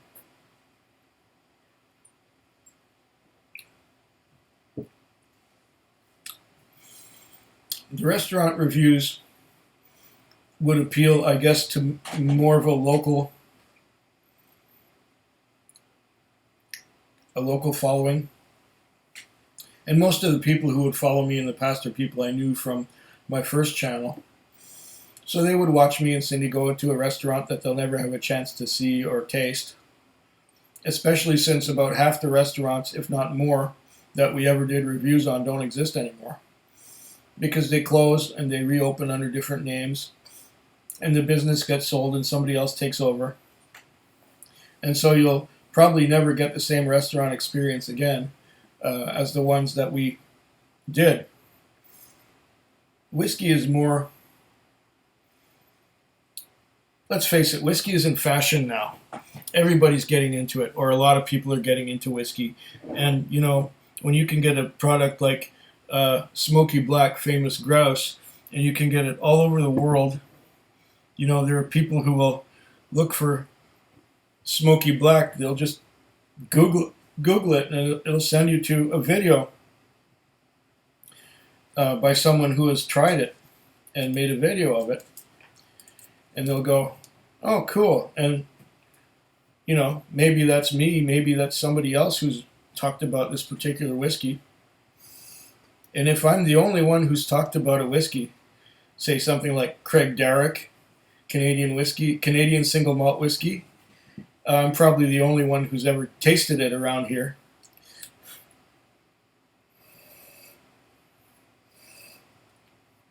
It was hard to get. It was exclusive, you know. We had to meet the guy who made it, and you had to email him, and you had to make arrangements to go to his little backyard distillery and pick up a bottle of the stuff. So yeah, more people are watching these things than the restaurant things, and maybe it appeals to a wider audience. Some little obscure little restaurant in Victoria or in Duncan, BC. Who's going to care except people who live in that town? And when I go to places, obscure places like that, people in that town, like 4 or 5 years later, they will see the video that I made of it, and then they make a little comment, and boom, they're gone. Okay. Pinto, Horst's hobby is photography. He goes into his darkroom to develop the... Oh, okay.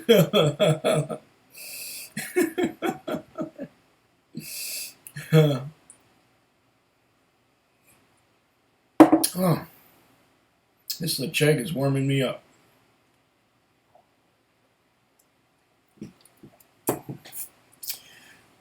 I love PBR. Goes down like water and no stomach ache like with craft beers. That's true.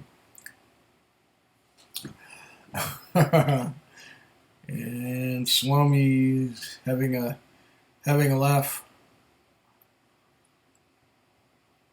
Okay. Oh wow, here we go. JW Gold Reserve. Coming up. Coming up. It's right there. I would be doing it now if I wasn't doing the live stream, and I would be putting it up in the next week. I plan to try it tomorrow after I've done my groceries and shopping and bought more whiskey. Then I will come back here and I will taste it. I will try it. I got a couple other things I want to try, but I still got some videos left from last week. PBR me as soon as possible.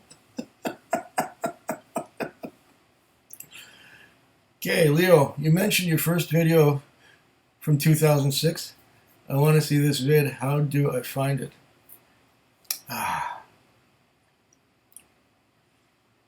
My first video from 2006.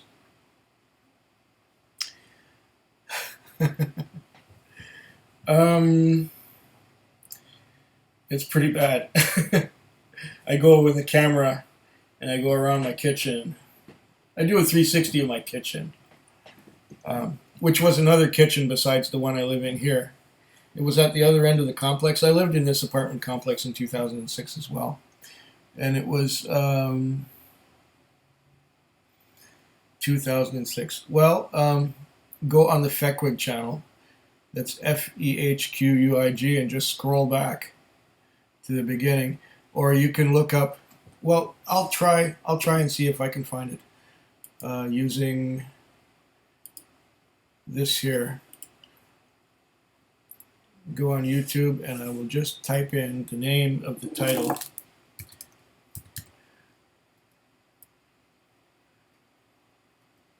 Oh.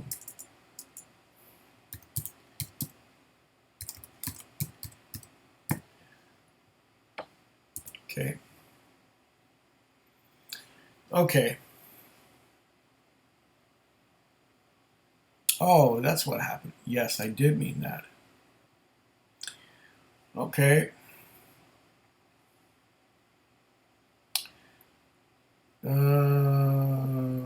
Using the title won't help, I don't think.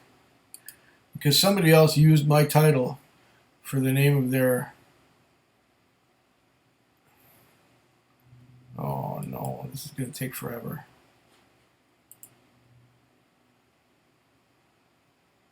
They used my title of my video for their entire channel the way it looks, or something like that. I guess you'd have to look on Fechquig. That's Fehquig, and just scroll back. Let's see if I can do that. Yeah. Okay, Fehquig and return. Fechquig, 1,527 videos. Oh, no. no. I did put a lot of stuff on here, didn't I? Oh, man. Well, let's look at the channel. Look up at the channel and look up videos. So FEHQUIG videos. And just go back. Load more. Load more. It's going to take a long time. Load more. Load more. I made so many videos. A lot of travel videos on that channel. Videos of Cindy and her rabbits and a few whiskey tasting things. This is like, 11 years of history going on here. And click load more, load more. There's like 17, what is it, 1,700 videos or something. What did I say? Something like that. And just go back and just keep clicking. Unless you can jump to the beginning, I don't know. 8 years ago, 6 years ago, 6 years ago. Load more. Load more. There's just so many. Oh, there's one with, I'm trying Ezra Brooks. Okay, all right. Classic cars. Obscure locations on Vancouver Island. South Tube 2. 7 years ago. We're jumping back. Taxi Vlog 68. I had the taxi vlogs on my original channel back in the day. There's some things from visits to Montreal. Oh my goodness.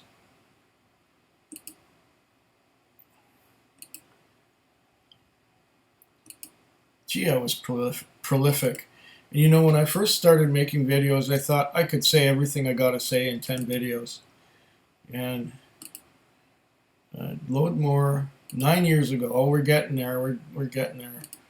Some of those early videos are really shit. I don't know what I was trying to do. Gosh, do I look young there? Taxi Vlog 17. Oh, we're going back. We're 10 years ago.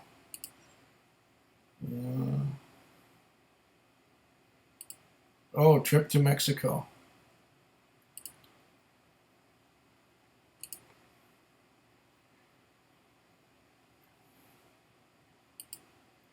Load more.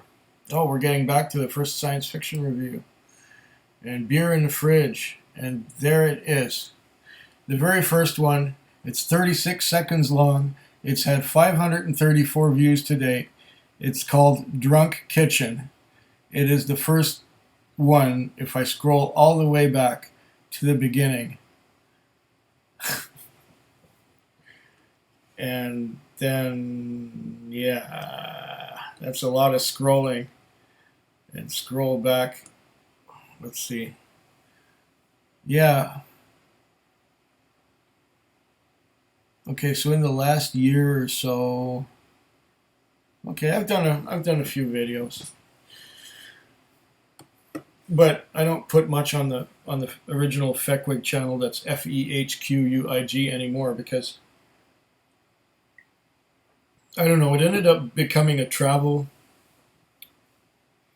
channel, and I don't travel much anymore. So I'm gonna get back to the dashboard and see how many comments I got.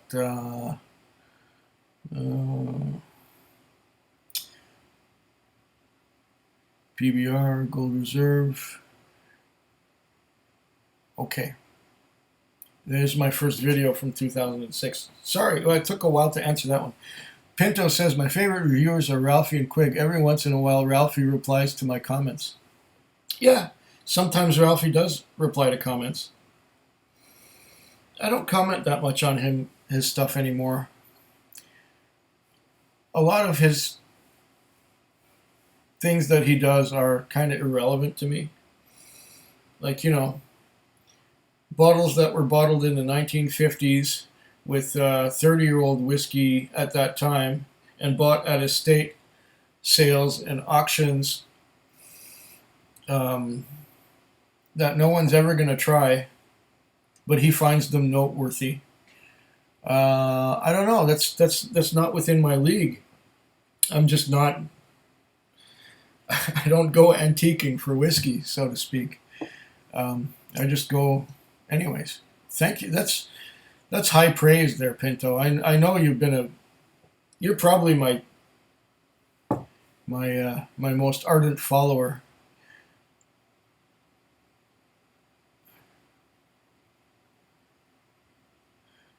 You found it hilarious that I don't like clutter. Then I took a look at my wall. Well, that's an exception.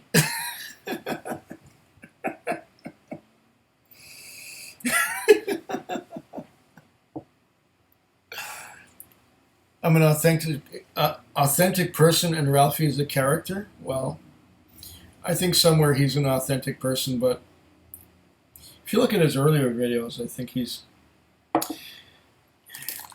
there's a danger. I think you can become an actor by doing this kind of thing, and as you become an actor, you lose sight of. You get in character, and you start.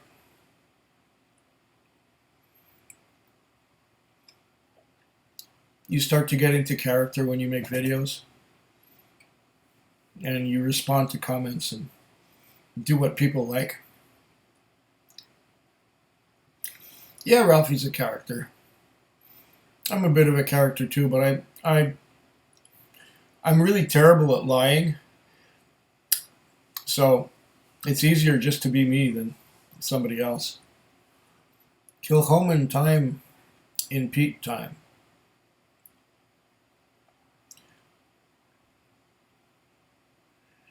Is. Kilchoman time is in peak time. Okay, I guess.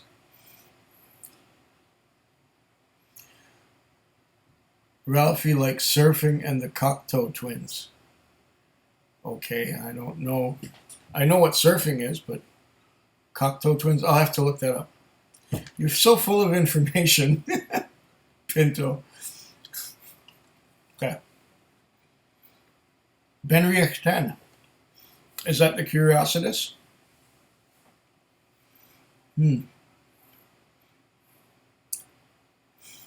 PBR is the drink of hipsters for some reason.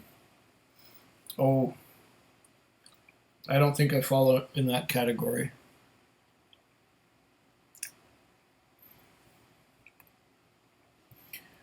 Whiskey is now hipster. Oh, yeah. Yeah, it is.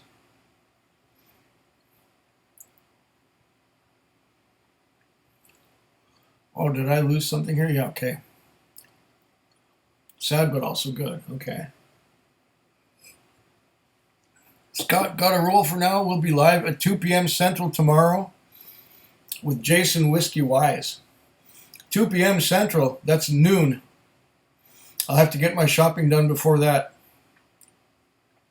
Glenn Farkless 12 and 105. Okay, good choices. See you then, hopefully. I should be back from shopping by then. Need Benriach back in Ontario, my favorite Speyside. I remember drinking Scotch with old men at the Hyatt, says Eric. Benriach. I have some Benriach here. And I'll be riding, Scott. We'll try to get home in time to watch it. Yeah, same here. Okay, Scott. If you're still there, see you tomorrow. 105 is amazing, yes. Yep. Cheers, Scotch says dummies. Later, Eric. Yes, later. Okay. Swami. Scott remembers it's aged 10 years, not an S. Hate when reviewers call 105 an S. Okay. It's aged 10 years. It's good. Bush League. Okay. Pinto. You ever notice that the Scotch test dummies are the equivalent of what doctors write in the charts of embarrassed husbands?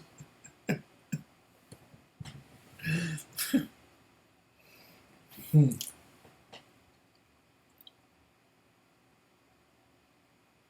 Yes, I concur. Scott and Bart are friendly with everyone and entertaining. They're good guys.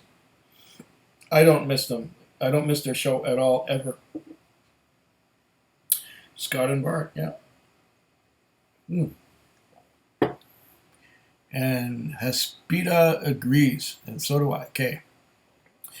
I think that the 105 originally had that age statement on the back label, but from what I've heard, it's no longer there.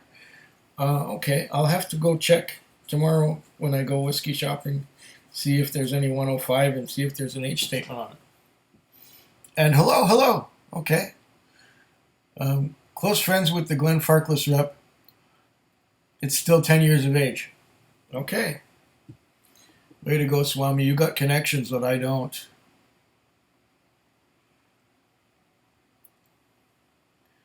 Ralphie's Hoard. I hear you. Does whiskey help improve orgasms? In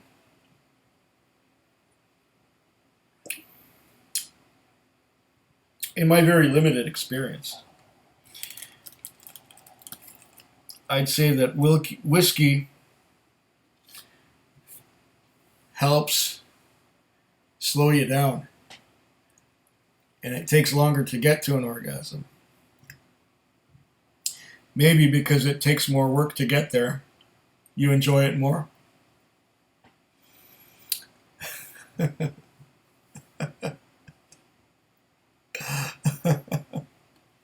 That's what I think. Whiskey gives me whiskey dick. Yeah, if you have a really lot, but if you just have a little less, it just takes longer to get there. Sometimes much longer. I forget what I was drinking. You're always a prick.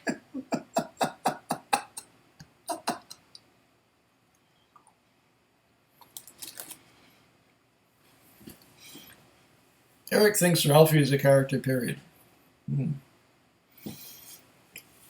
I would like to see him come to the Victoria Whiskey Festival again so I can meet the man. I think that would be interesting. When I first saw him doing the Victoria Whiskey Festival, I thought, wow, he's going to be there? Cool. I haven't seen him. I met a few other personalities, but not Ralphie.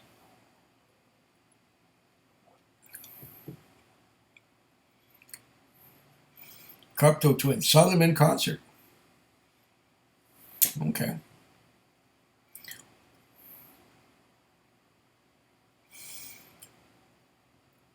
Is Lismore Glen Farkless?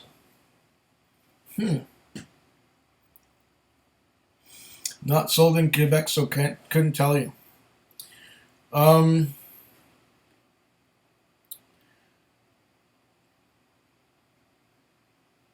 Okay. Yeah, well, yeah, that's a good idea. I think Lismore could be Glen Farkless.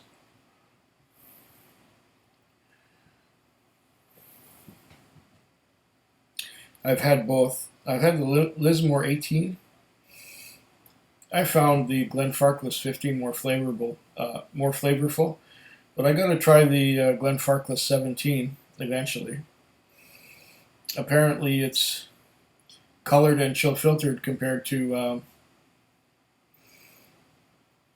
the 15 Glen Farkless, which is superb. I like the 15 Glen Farkless a lot, more than the Lismore 18. But I haven't tried the 17 Glen Farkless, so I don't know. Okay. Women never seem to like whiskey unless they look like whiskey bitch. I'll tell you what, though. When I went to the last whiskey festival, here in Victoria, there are some great-looking women there.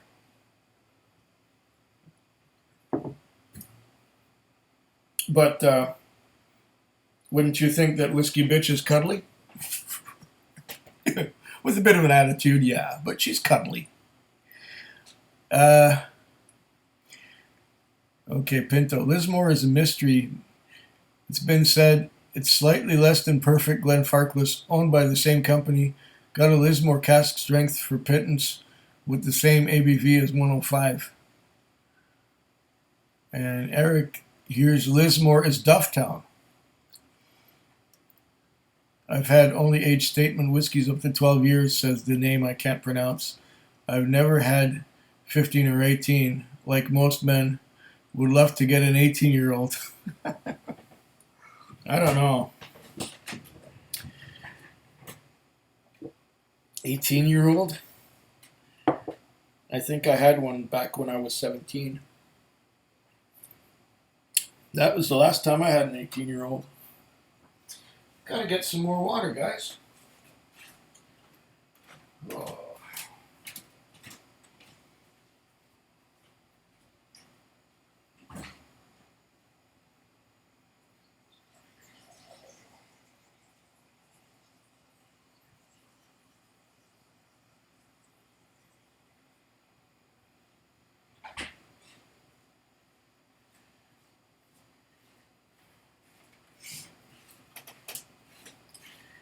Oh, what to drink now? I've had my Lecheg. That's going back in the camping box.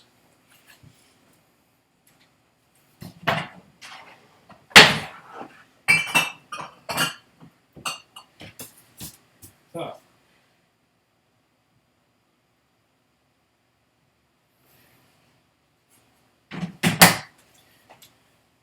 So we got 20 heels of bottles. This famous grouse. I was drinking Lecheg, right? What was that bottle at?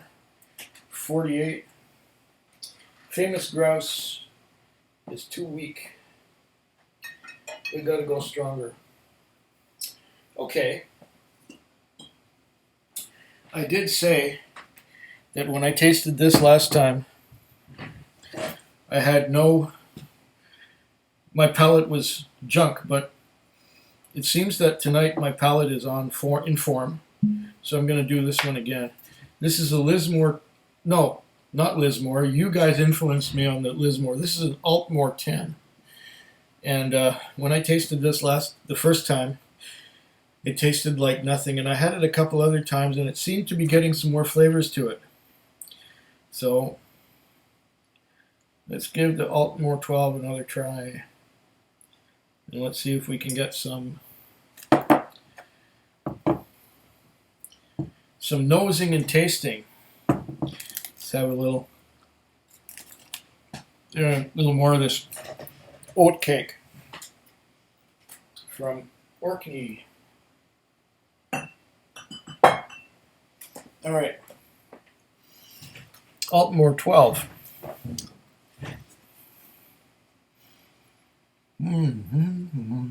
Okay.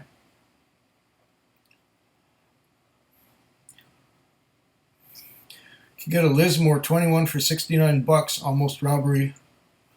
If it's Glenfarclas, have one left. It was very good, 43% ABV.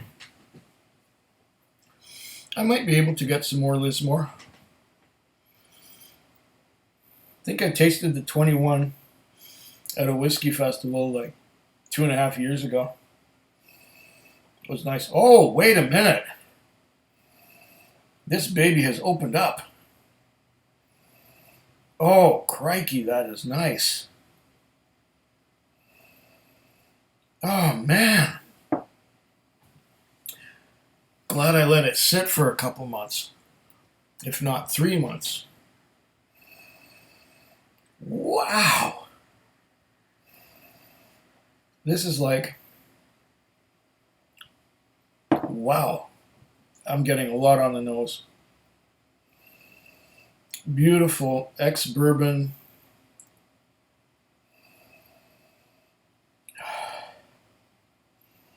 Some ex-bourbon sourness. Some maltiness. Pears, cinnamon, apples. Fabtacular. This reminds me of a Carnmore bottling of Diluane. It was a 2-cask bottling that I picked up in Alberta 3 or 4 years ago, and wow, there's some pepper too. Ah, what a nose! Clean that palate. Wow.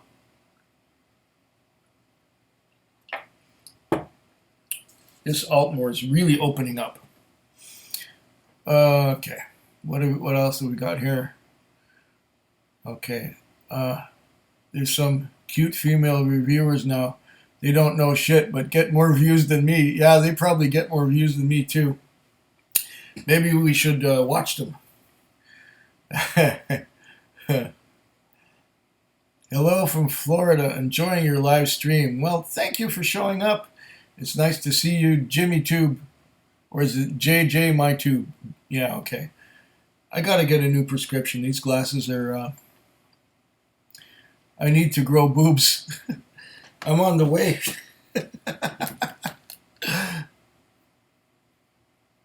That would be a sight.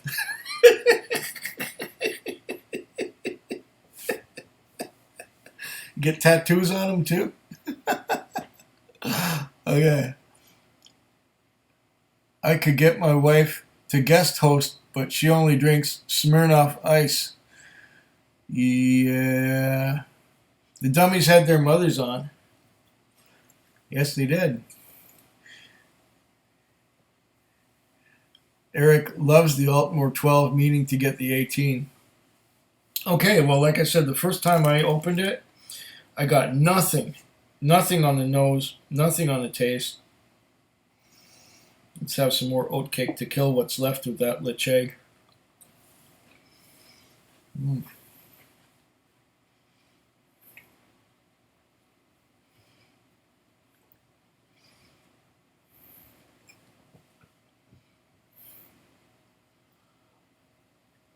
Mm. Yeah.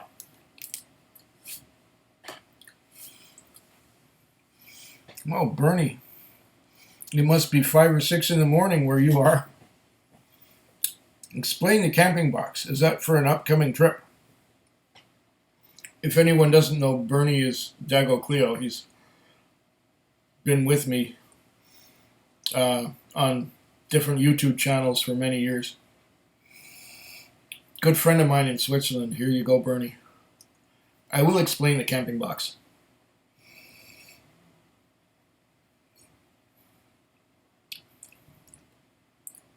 Ooh. That is sublime.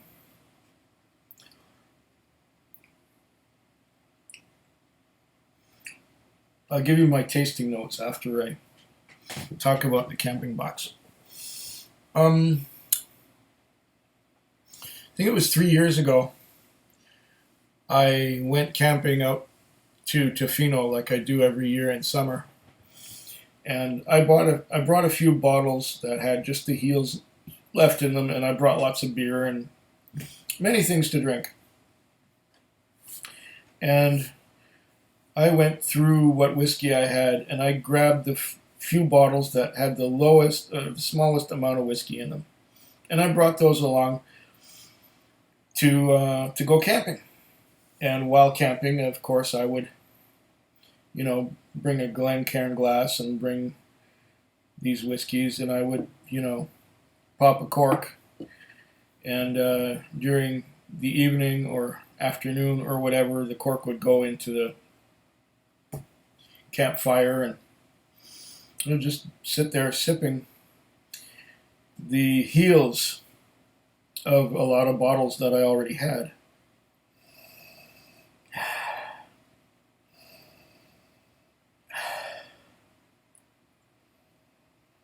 That is nice and fresh. I like it. It's almost like apple cider, but not so acidic. Yeah, there's some complexity there too in that ex-bourbon barrel nose.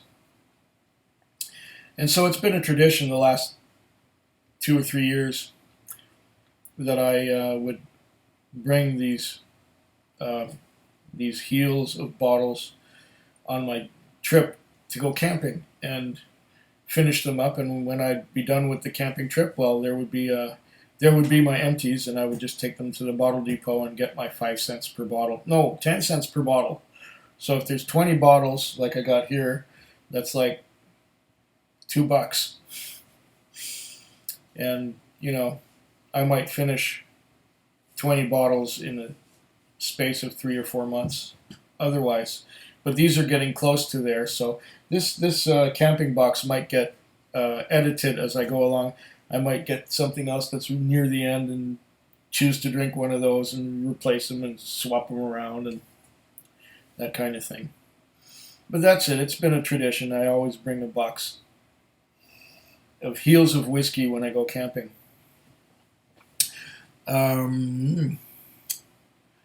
Okay. Pinto. I'm drinking the blend of... the blend you asked. Yeah, okay. CRNHR, Copperpot and Talisker Storm.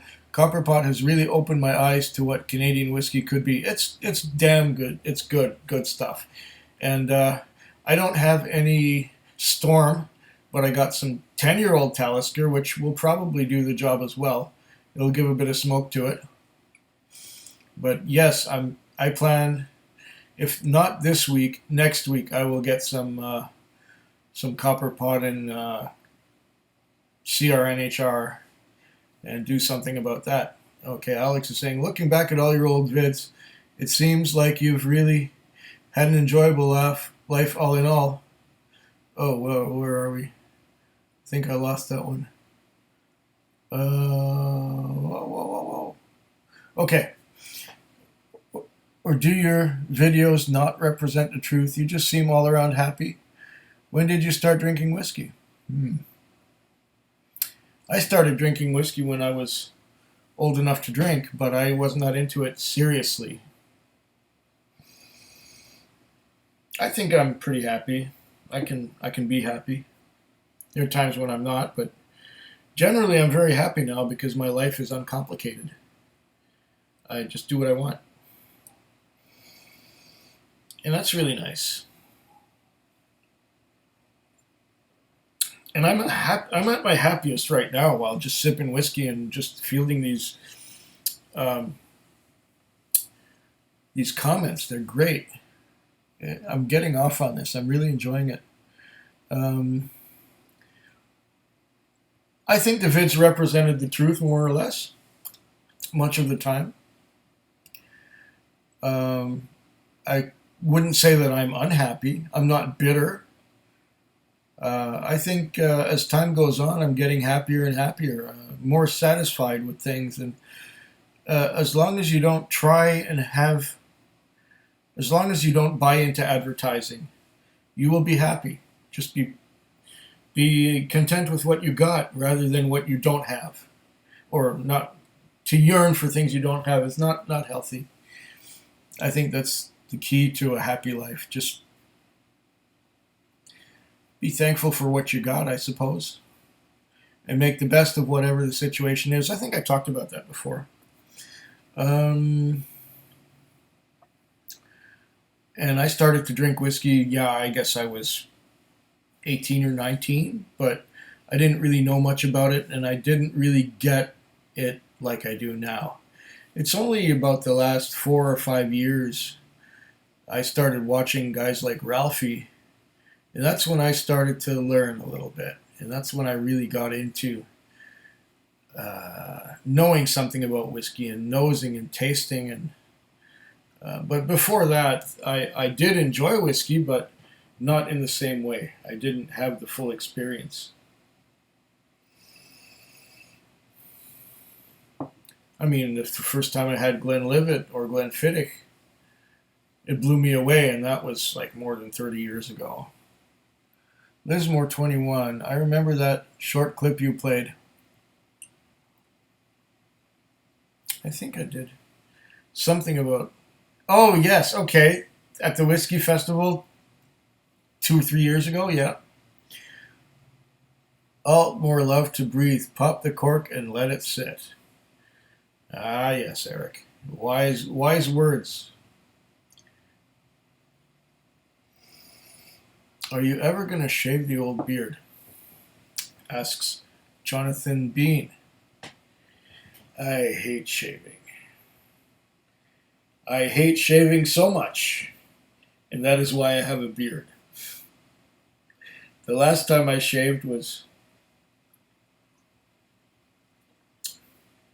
9 or 10 years ago, and I made a video in drag.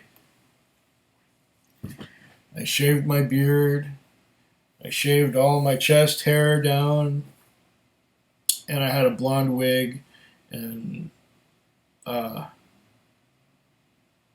rouge and mascaras and lipstick, and I actually looked like a girl. It was interesting. I was a little younger than I am now, but I don't think I want to shave. In fact, I was thinking of that today while in the shower, and I thought, well, I'm using a lot of shampoo to keep this thing clean. But, wouldn't it be cool to let it grow to be a little bit like Bubba and the Beard, or the beard half of Bubba and the Beard? Although mine would come out white with little blacks or dark streaks going down. I don't know. I don't know. We'll see. I don't like shaving. I hate shaving. I don't want to do it. I'd rather just have a beard and be left alone. Don't want to make you envious. Well, maybe just a little. The old whiskey I have is a 30-year-old Black Bull. Saving it for you, Quig. Thank you, Pinto. 30-year-old Black Bull. Is that a blend from somewhere? Huh. Well, if you're saving it for me, then I won't be envious. I'll get it eventually.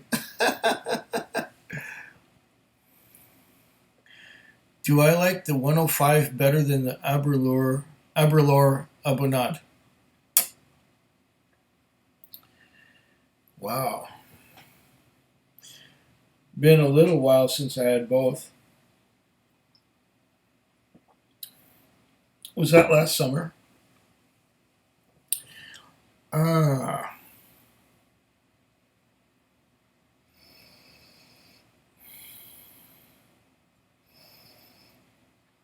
Oh, this is breathing nicely.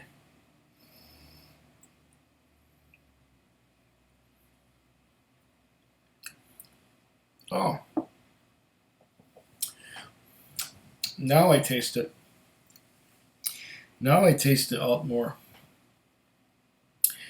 It's a bit salty, a bit spicy, a bit light fruits, pears, apples, a bit of cinnamon, salty.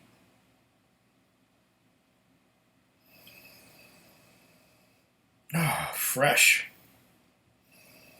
I like this ex-bourbon barrel maturation.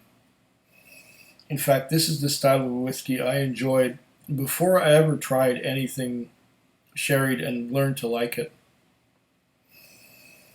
Wow. This is really nice.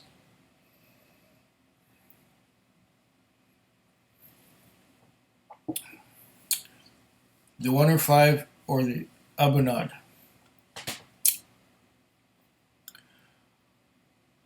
I think the 105 is more consistent than the Abunad, as the Abunad comes in different batches. But it would depend on which Abunad compared to the generic 105. I like them both, but usually towards the end of a flight and in small doses. Well, actually, the last time I had Abunad or 105, I drank them fast because I would always go for them. They were the highest ABV that I had. And I would drink a lot of other things, or I'd taste a lot of, have a few drams, and then I'd always reach for that one, whether it was the Abunad or the 105. So they didn't last very long. Swami has yet to try Scotch older than 25 years of age. Same here. I think 21 is the oldest I've gone. Oh, no, I lied. In the Union 52, there's 52-year-old Scotch blended with the Canadian 20-year-old or whatever it is, or 18-year-old corn whiskey. So the Union 52 has 52-year-old Scotch in it. But to try a single malt, which is not blended with something older than 25, no, I have not. I think 21 is the oldest I have gone. And that was only just recently with the Highland Park 21 that I tried, which was sent to me by Aquavite. Pinto, true, you get a good looking chick sidekick on your subscribers would jump to 10K. Huh. Yeah. 105 is 88 in Quebec. The Aberlour is 100. For the price, I'll take the 105. And that's Swami.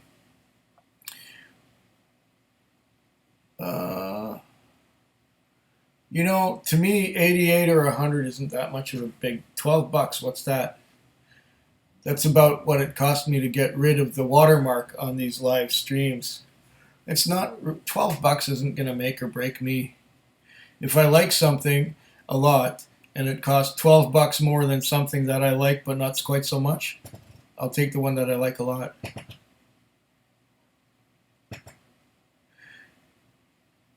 Pinto, I knew that.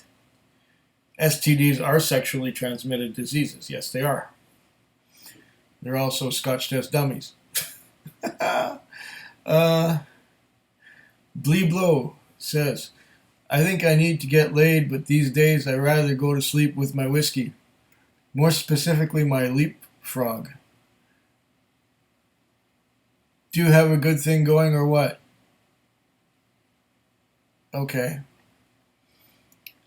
By leapfrog, you mean Lefroy?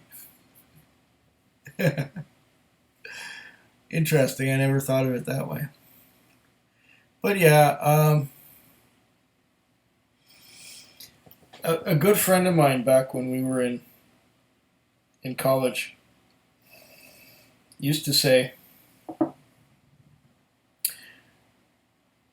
that there is nothing so overrated as bad sex, and nothing so underrated as a good shit.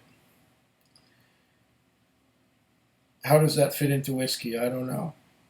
But I like the underrated bad sex, or overrated bad sex part anyway.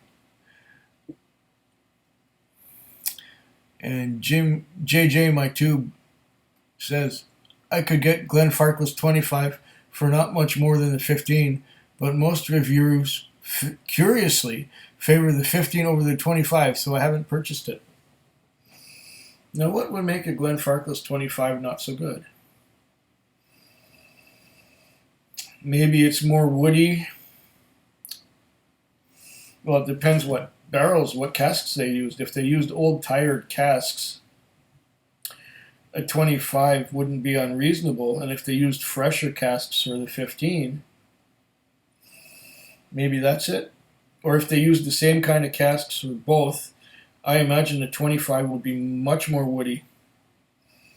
And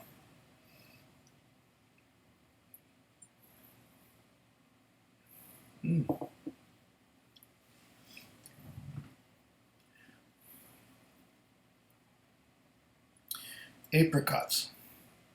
And there's something mineral. Oh, this Altmore is beautiful. Yeah, gotta let it sit a while.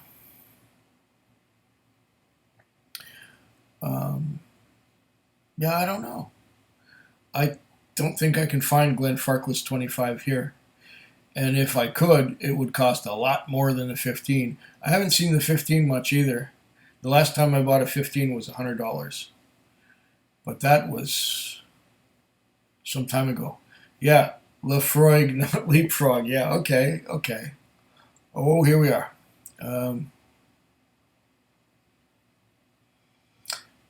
Okay. I got ahead here.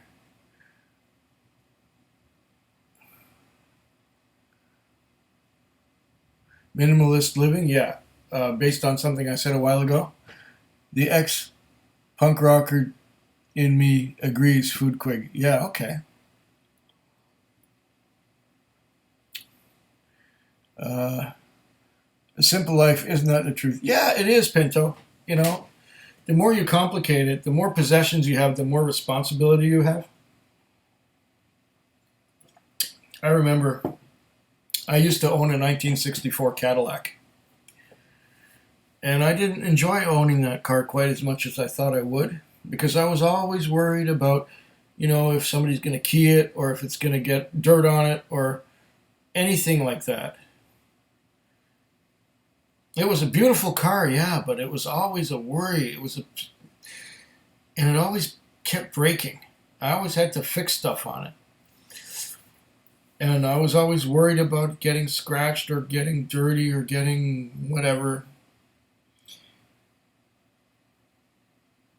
Nah, I don't need a big house. I don't need a big car. I don't need a lot of things. Okay. Now, Pinto, did I miss your reaction to my horse joke? Oh, the one about being charming and being a photographer? No, I got it, but I didn't externalize it so much. Sorry, Pinto. No, it was good.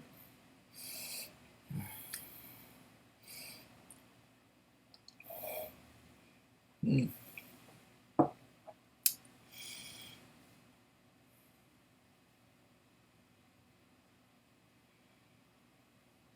And Eric says started drinking whiskey in 97 and 98, but wasn't until 2009 to 10 till it took it seriously, other than getting hammered. Yeah, I I wasn't really into getting hammered for a long time. I just didn't. I just didn't. I was into drinking beer, and I would drink flats and flats and flats of beer. And that's 24 cans. A flat is 24 cans of half-liter cans. And I would go and I would buy 2 flats a week. And I was, I guess, maybe too much into beer to really taking the Quig and Drag. That would be quite a whiskey channel. Bernie, you probably remember that video. One of them is still up, I think. Whiskey porn. Sometimes life isn't fair. No. Whiskey porn. Well, just look at any of these online sites where you can buy whiskey. They give you, 1935 Glenlivet bottled at cask strength, the Angel's Share, whatever, and so on. It's only $38,000 for a dram. Yeah, that's whiskey porn, isn't it? Drinking whiskey with people like you is uncommon and singular. Well, thank you, Pinto. It's fun. Is that a band? 84 hardcore or 70s punk? Pylon.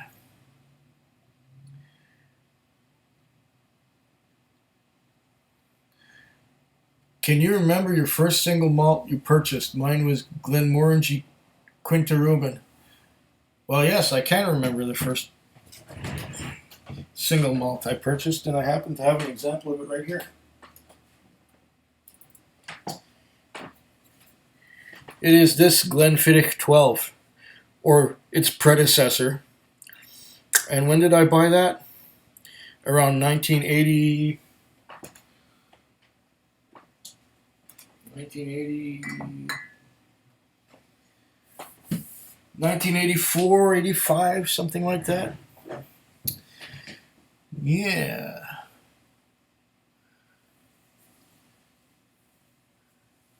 Prefer the 105 and it's cheaper. Okay. And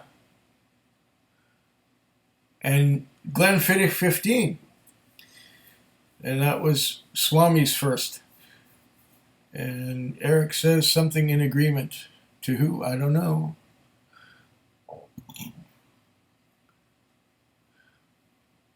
No such thing as bad sex as long as I finish.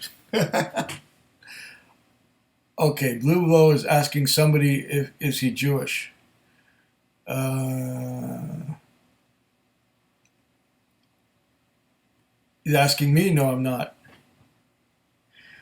Oh, you saw that vid I called Jewish? No, actually, I explained in that one that I enjoyed the Jewish culture. I enjoyed uh, calling things names like, calling a rag a shmata, and calling somebody who's carrying something a schlepper. And I just, I grew up in Montreal, and I had a lot of Jewish friends, and I thought they were cool, and I really enjoyed some of their Yiddishisms, shall we say. And Foodquig is Scottish? No, he's not. No, he's not. He thinks I am. Guess he could be Jewish? No, I'm not. I could prove that if I needed to. But no, I'm not Scottish. My parents, I'll tell you the truth. Uh, my parents were from Austria. My mother is still alive. She still lives in Montreal. I talked with her on Skype this morning. But my parents were from Austria, but our heritage is from Austria and Slovenia because they lived in an area which was just on the border, and every time there was a war, the border between Austria and Slovenia would change, and Slovenia at one time was part of Yugoslavia, and so my heritage is Austrian, Slovenian, and so what is interesting is that during the Second World War, of course I wasn't alive yet, but I had relatives on both sides of the Second World War. Some who had immigrated to North America, and the others who had stayed behind in Europe. So you had the European side fighting for Hitler, and you had the North American side fighting for the Allies. So I'm mostly Austrian, Slovenian, Slavic, Goth, and just a tiny little bit of French because Napoleon came through Austria and all of his soldiers raped the women and they had children and yeah, something like that. Okay. Eric Gilbert says, bad sex and pinching a loaf right after. Okay. Whatever that means. Pinto. I was out and about yesterday and on a whim stopped at a liquor store that had disappointed me in the past, but found a Tomatin Quattro number 4 that completed my set. Okay. I wonder what a Quattro number 4 is. You're way too sophisticated for me. You're a bit of a collector, aren't you, Pinto?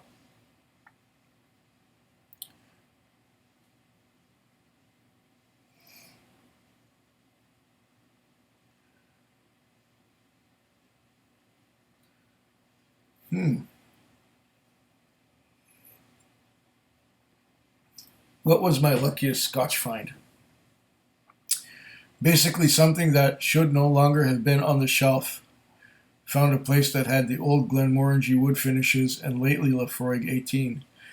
Okay, stuff around here gets picked over really quickly because it's a town where whiskey is quite popular from what I understand, and things disappear fast. But when I was in Nanaimo, what was it, 2 or 3 years ago, went to this Skid Row liquor store. It was a private one that was attached to some hotel. A brown brick hotel, the kind that was built towards the end of the 19th century. They had a liquor store attached to it. And this was a couple of years after they had discontinued the green label Johnny Walker, and I couldn't find it anywhere in Victoria anywhere. But they had green label that had been there on the shelf for a number of years. And when I couldn't find green label anymore, or I couldn't find it at all, I found it there in Nanaimo. Other than that,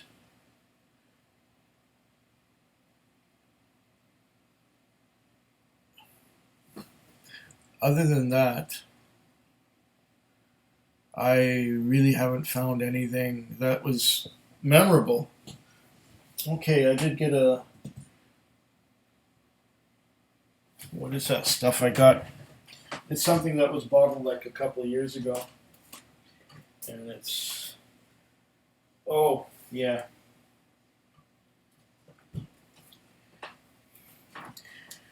Lagavulin Distillers Edition was the only one on the shelf. I think that was a couple of years ago that was available. And there was one bottle, and I picked it up. But, okay.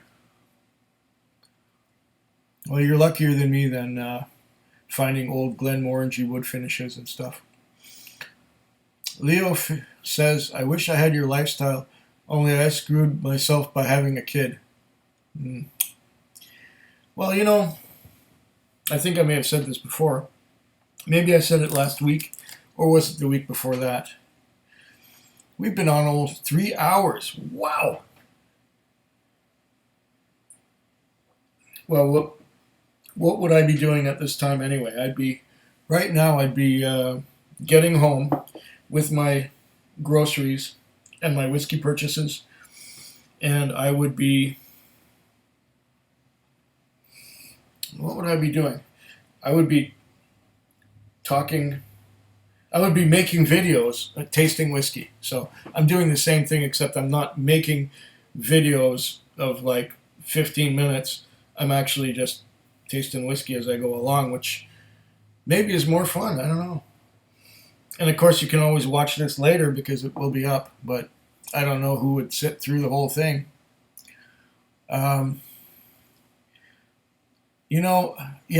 I was getting at with having a kid is I look at life this way.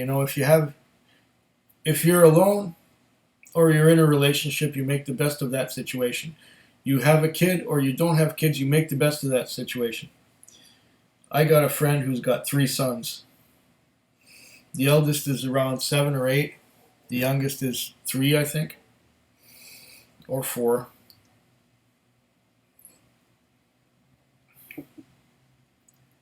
And he says he wouldn't trade that, having 3 sons, for anything. And I think the key to being happy, I mentioned it already, is that you make the best of what you got. And don't ever wish to trade what you got for something someone else has got. I guess things just turned out the way they did. I suppose I would have had children if my ex hadn't been going through menopause already when we got together the last time, or when we started living together. And you make the best of it. Someday that kid might do some wonderful things for you. And Famous Grouse 18. Wow! I've never seen that around. Okay. I know whiskey is to drink, but the 4 boxes look so good together. You know what? I'm not going to tell you how to enjoy your whiskey.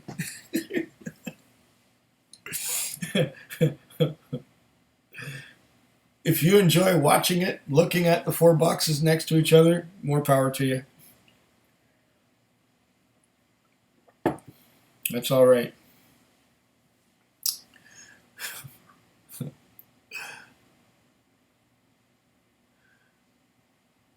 The is one Horst's son is into for sure. I don't know what, but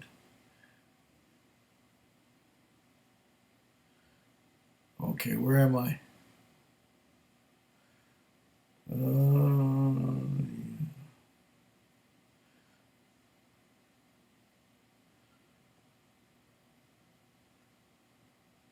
Oh my goodness.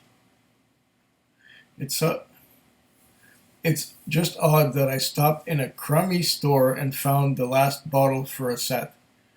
Yeah, well, that's where stuff is going to stay longest. A crummy store where none of the cognoscenti are going to go. A store in a skid row where bums come in there and they're looking for the cheapest alcohol they can find, and that's where you're going to get the good bottles because they're not looking for that. They don't even know what that is. They just want the cheapest drink they can get. Oh, Bernie, bye Andy, off to the airport now. It was a great time. Yes, it was great. Sorry I'm so late getting back to you because I think we've got a bunch of comments up ahead.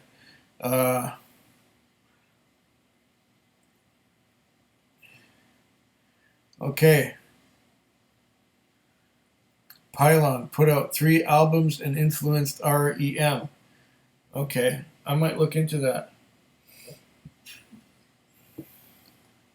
Later Dodge, save flight. Okay, yeah, save flight. Okay, how many am I? Oh, I'm really behind. I'm getting slower and slower at answering these things, am I not? Okay, Pinto. I can only get another dram when you use the loo. Don't want to miss anything. Do you have to relieve yourself? I did before this dram, but I may soon again. Eric. Okay.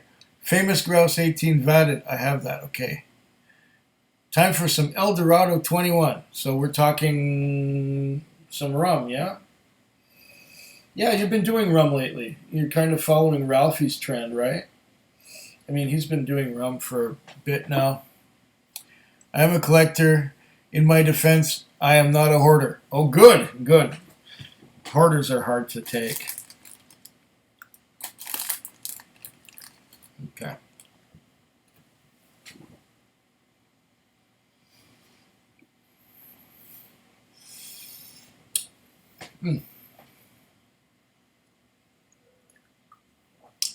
Ray Scott, good to see you. Just turned in.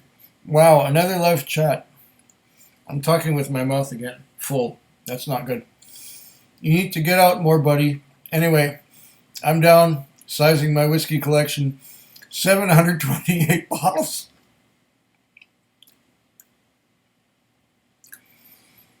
Throw out some whiskeys you're looking for. Oh my goodness. Bring them here. Whatever you're getting rid of, bring them here.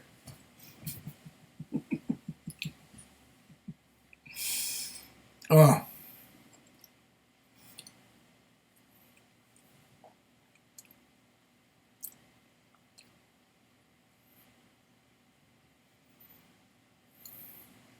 Ryan Summers says, my father was a lieutenant colonel in the World War II in the Philippines, and he did a lot with intelligence. I really know a whole lot more. Oh, okay. Grandfather, I mean, yeah. Swami says, fuck hoarders. And Vulture secondary market sellers. Oh, yes. Absolutely. Give it to them hard. Eric Gilbert says, I only hoard bottles for deposit. Good idea. Okay. JJ, my two. Would be nice if you could do weekend live streams. I think I'm getting there. Leave the juice to the drinkers. Absolutely. Oh, wait. I skipped one or two.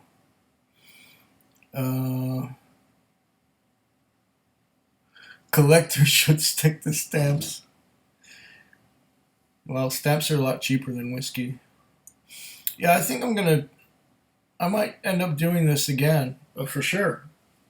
Absolutely. I'm enjoying it. I'm having fun.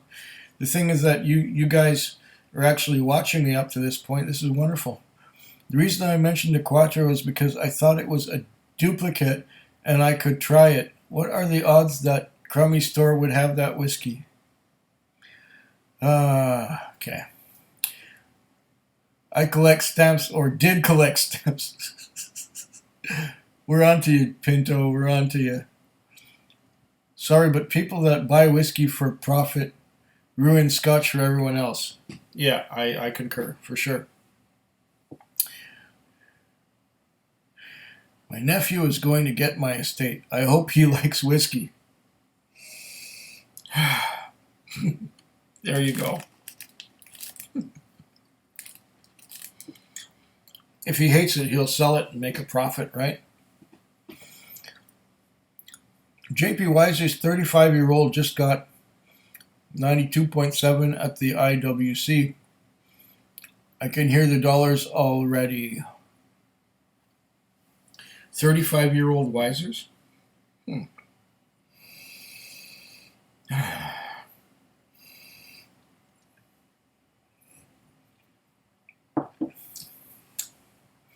Wonder what that would taste like. Gotta drink your Scotch at least at some point. I know someone who's purchased a whole Johnny Walker collection just to display it on a shelf. Terrible. Having those bottles he can't drink or comment on experience. Yeah, it's just gonna gather dust. Everything eventually turns to dust. So why not enjoy it while it's here rather than... It's like old cars.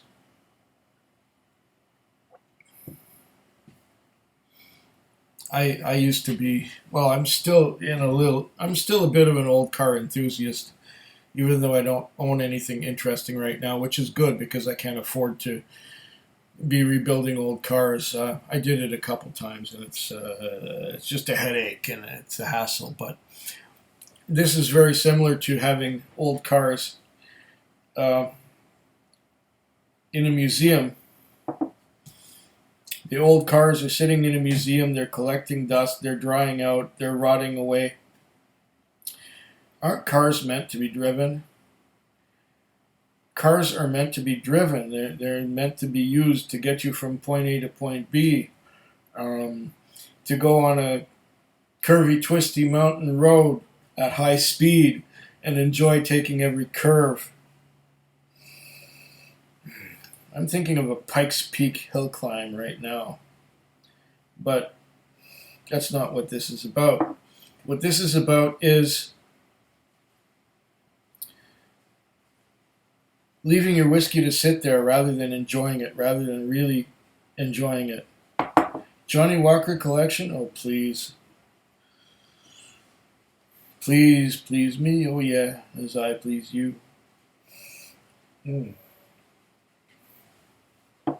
Yeah, better enjoy it. Gotta drink it. Exactly. Okay. Can't profit by collecting because you can't legally sell it. There you go. That's sad, really, in a way. Why can't you legally sell it? Can't you auction it? Don't they do that in your parts? I understand people who collect certain bottles of older Scotch, saving it for a special day. But assholes who resell Weller's 12 for $300 should be shot. Yes, I agree with that too. I might grab a second bottle of something for a later date, but trade, but not to turn a profit. I just buy bottles to drink them now.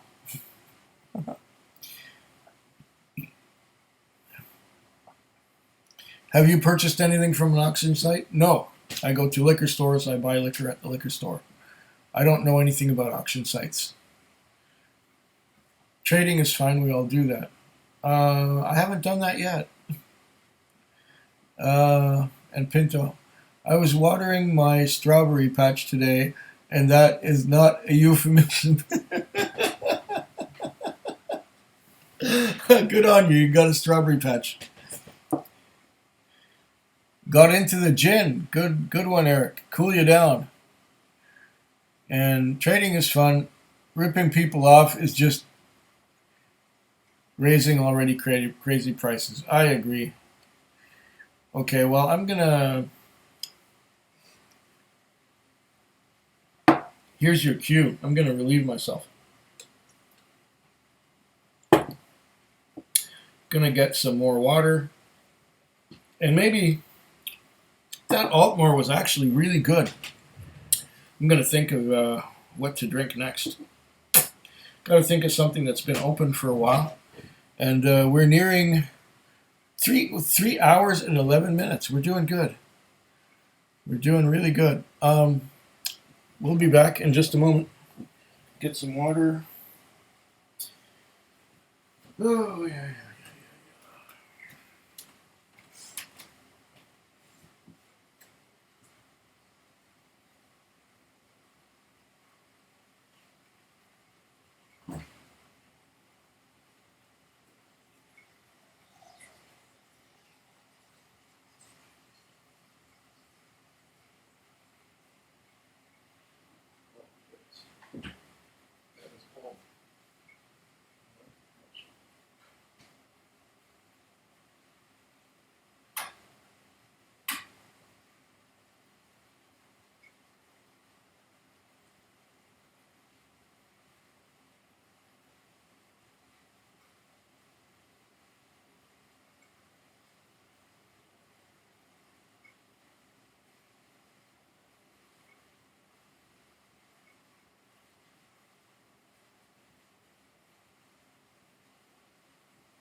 All right.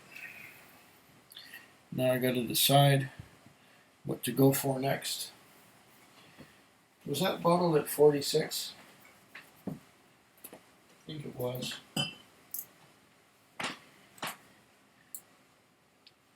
$46. Okay.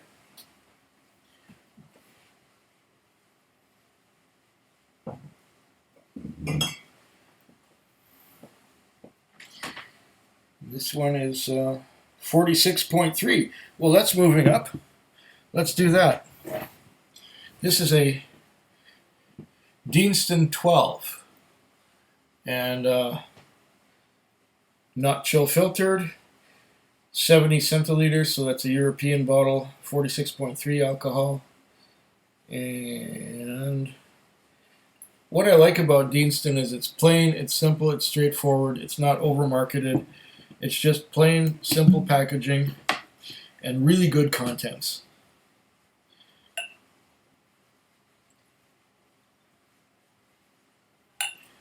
Just about right. Let's see now. Let's give it a little nose ink. 4 messages per minute. Great, you guys are really making it happen.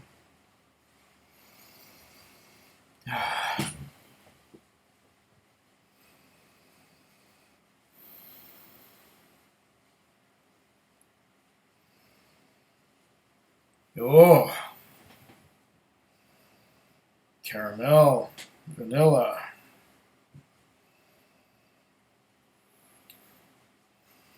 Pepper.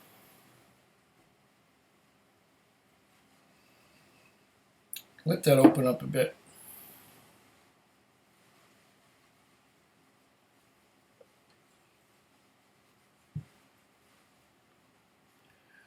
Okay. Oh, wow. Comments like hell.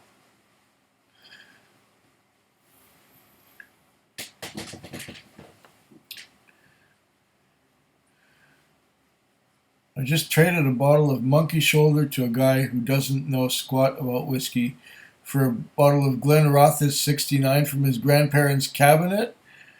Oh, that's like rape. Way to go, Ray. Monkey shoulder for 69 Glenrothes. Oh, was he retarded? Yeah, I'm on the same page with you there, Swami.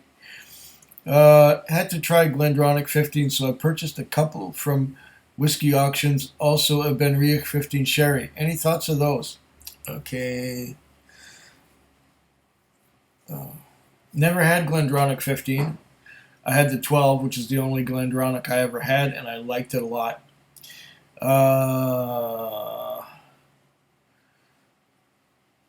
Benriach 15. I've got some Benriach 12 as well, and it's sherry.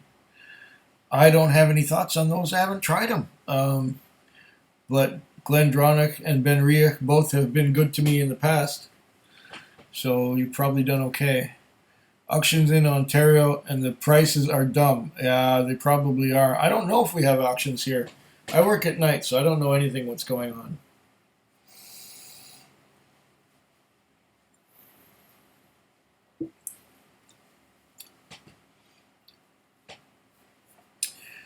Haspida says, I want to get the Glenrothes 9095. That is here locally, maybe next month. A good 21-year-old for 99 bucks.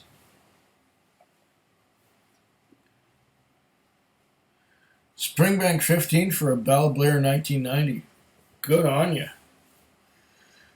That is good. I've only had one Glenrothes. I don't remember what year it was, but it was in a bar.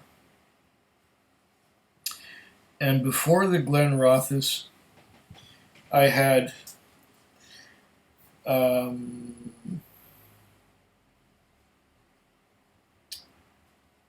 what's the name of that? Okay, I'll get it. I'll get it in a moment.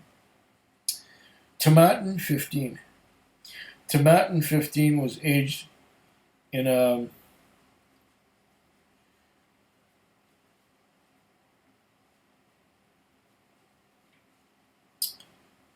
the brain. Come on. Kick into gear. It was a Tomatin 15, and it was aged in ex-bourbon barrels. And this stuff was just disappearing off the shelves just when I heard of it.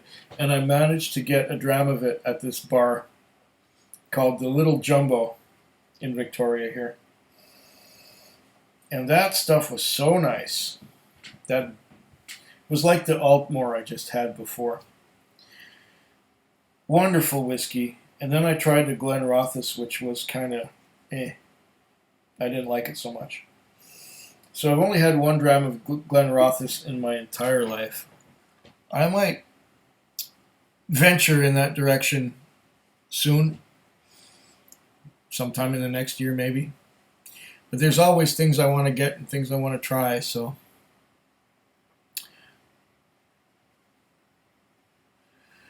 Glenrothes is a hate it or love it malt. I enjoy it. Well, the one dram I had, it wasn't a hate it, but I wasn't too big on it. Glenrothes rep. Okay, had a tasting locally with the Glenrothes rep. And we don't get a lot of Springbank in NE. NE is Nevada?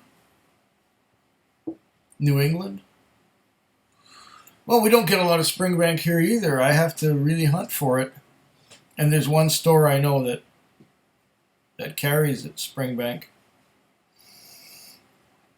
And that's the Strath downtown. Scotch is crazy expensive in Canada in comparison to the States, isn't it? Yes. And Swami says so too. Okay. Well, where are we?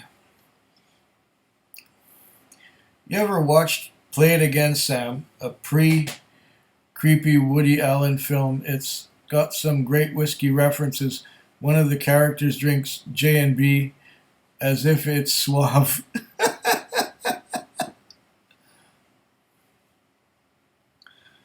Play It Again, Sam. Can I find that on YouTube? File. Let's see if I can get that again.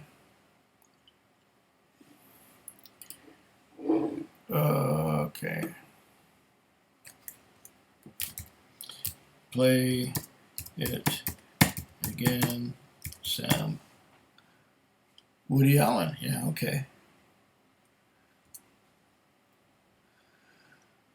Oh, Play It Again, Sam.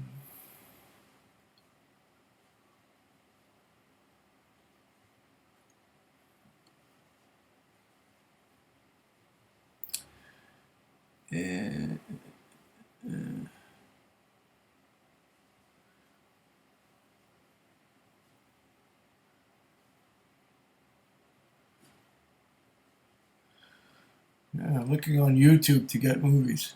Here it is. Play It Again, Sam, 72. Watch later. Boop. Got it. See, I'm getting information faster than I can do something with it. Which is cool. Very cool. Where are we now? Okay, we got Play It Again, Sam.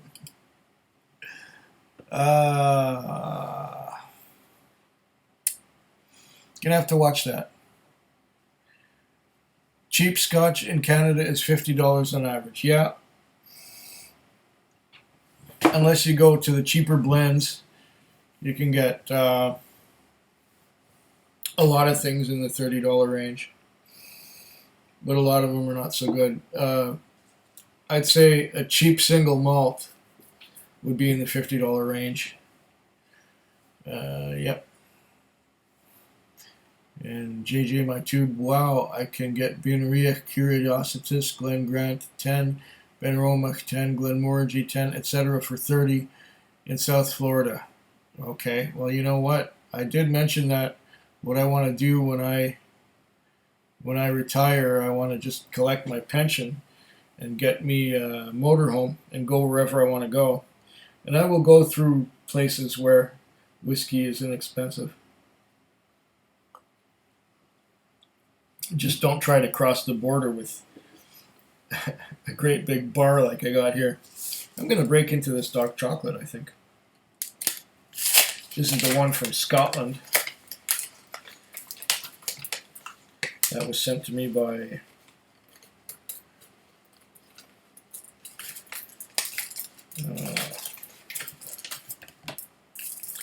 Aquavite.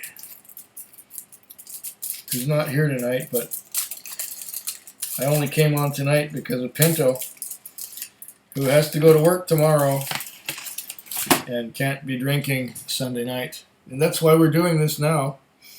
Well,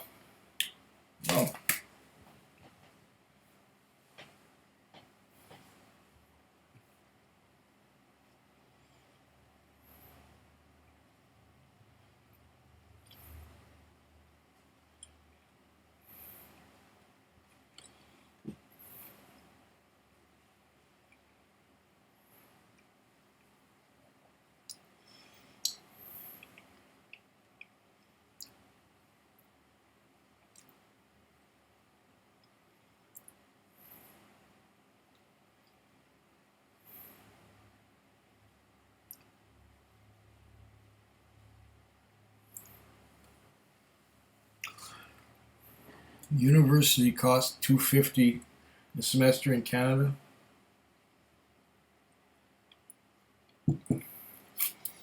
Well, I finished university back in the 80s,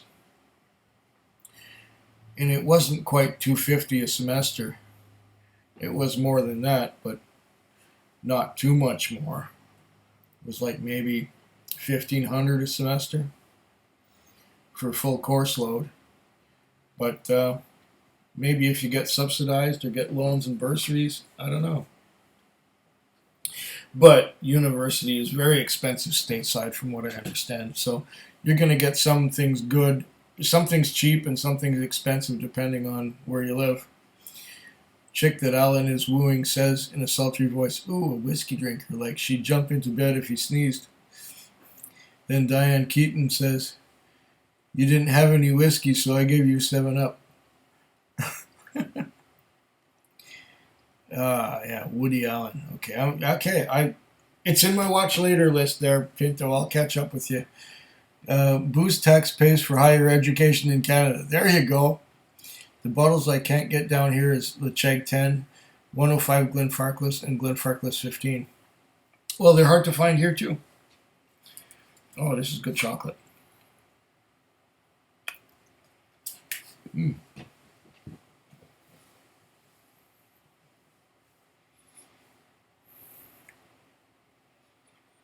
Nebraska.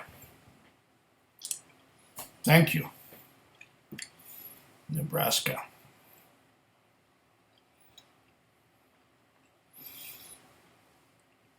Just found a yellow spot, which is an oddball. I can get that here. I just haven't ponied up with the money yet.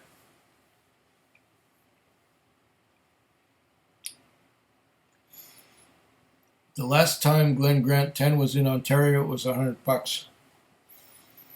I've never seen Glen Grant here. Never. Maybe someday it will come to British Columbia. A bit off the topic of whiskey, but how do I get my mother to stop picking her nose?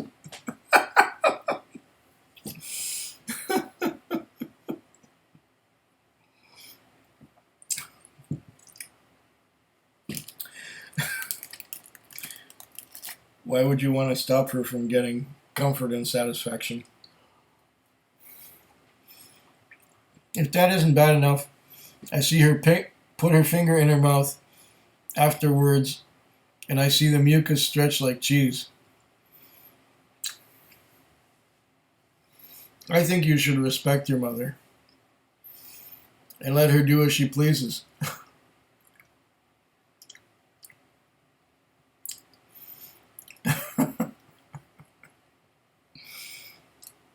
Does your mother have other problems? My mother at least hides it when she picks her nose. In fact, I've never seen her do it.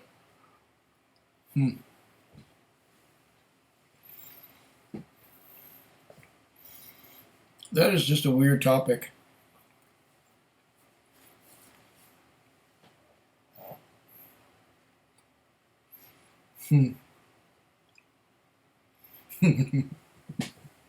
Yeah, it's making me laugh too, Swami.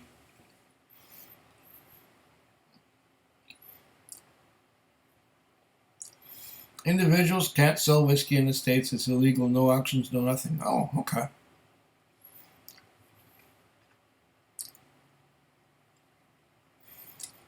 Glen Grant for 30.37. What a shame. Yeah, I can't get it at all. So there you go. They're attempting to loosen that in Kentucky. Okay.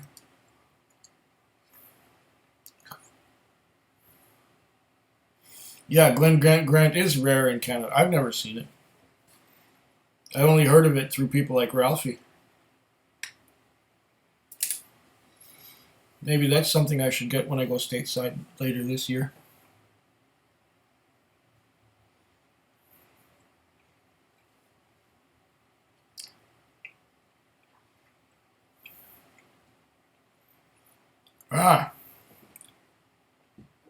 Maybe the crummy store is not so crummy after all. Oh, you've had Glen Grant in Quebec. Okay.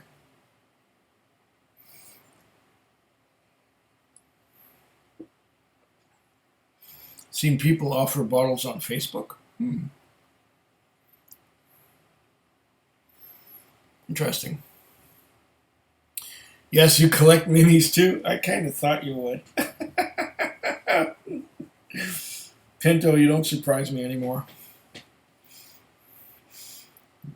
It's barely worth $35, so don't buy official bottles of Glen Grant. Canada's minis selection is shit. Yeah, that's for sure. You don't get a lot of minis here. And we don't get a lot of independent bottlings. We don't. I have one bottle of independently bottled Scotch whiskey on my bar. Just one. Glen Grant 10. Refreshing and light. Very different to Sheridan peated bottles. I don't know. I've never had Glen Grant. I can't get the stuff here. Never tasted it. Have no idea what it's like. I only know that it's a name.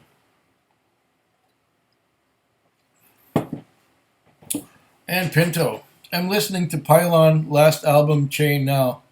I listened to this when I got back to the world so long ago. The track Go is my raison d'etre. Pylon.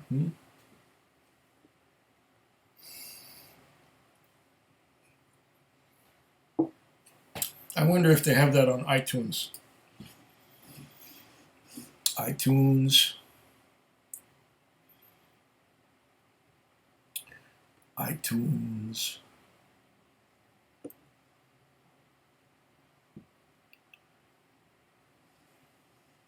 There it is. iTunes Store.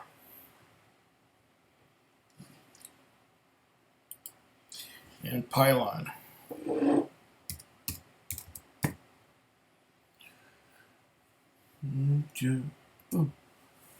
Pylon. Oh. Gyrate Plus. Stop It Cool. Feast on My Heart. Dub. Driving School Danger. Functionality. Okay, there's another one here. Chomp More. Gyrate Plus. And Killing Joke. And Name EP. And Koto Dama is a single. And Pylon Live. And the Standard Flight. The Standard... the Standard... Not Flight. Fight. Okay. And... No. Should I play it? No. Well, no. I'm not going to play it now. I'm going to do a sample play later when I'm offline, because while I'm online I could still get nailed for copyright.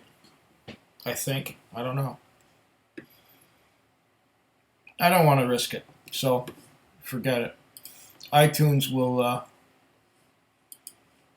go right back to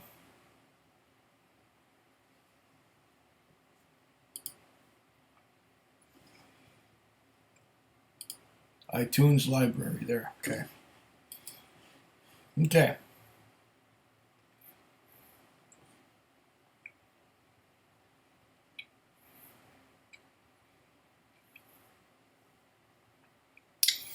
Swami's going for a long ride tomorrow morning. Night, Scotch addicts. Yes, night, Swami, if you're still with us. Have yourself a good one. And Pinto says, thanks, Quig. Oh, you're welcome. Cheers, malted. Yeah. And JJ says, I'm not into bourbon. However, I really enjoyed your Four Roses single barrel and Eagle Rare. Really enjoyed Four Roses single barrel and Eagle Rare are both wonderful, wonderful bourbons. I like them too. Although Four Roses has become difficult to find here lately, I think I can still get Eagle Rare. I think I know a store that still carries it. But Four Roses, I haven't seen Four Roses in quite a while. The thing about bourbon is you got to start with a low ABV. You got to start at 40, or the 47s will not work for you. The first time I tried Elijah Craig 12, I tried it just like that first, and it didn't do it for me. It was harsh, it was strong, it was too much. But I always, with bourbon, I got to start with a lower ABV. I got to start with some Jim Beam or something that's around 40% before going towards the 45% alcohol by volume bourbons. If I start with a 45, I'll be disappointed every time. But if I start with a lower ABV or even a rye, something like one of my favorites for cheap Canadian whiskey is the Alberta Premium Rye. If I start with that and I have an Alberta Premium Rye before I move on to bourbon, I think that that makes me appreciate the bourbon more. And you got to wet your whistle first before you move on to stronger things. Yeah. Okay. Where are we? Yes. Yeah, let Eagle Rare open up, definitely, for sure. How the hell does Horst get a damn mini of every freaking bottle? Amazing. The only interesting minis I own is Chivas 18, Glenfiddich 15 and 18. Well, you see, Horst Learning is a he's whiskey.com. Whiskey.com is an online retailer who sells whiskey to the public online. And so he's like this with the distributor. And the distributor gives him samples and he gets the full bottles from the distributor. And he gets the minis from the distributor as well to try. So he doesn't have to open the whole bottle, which he can sell to someone else. So that's what Horst is right in there. He's a retailer. He's in the business of selling whiskey. And so this is how he gets all these wonderful miniatures.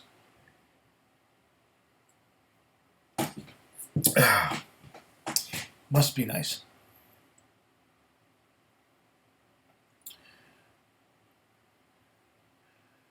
Okay, where are we now? Eagle Rare flattens out at less than a quarter bottle.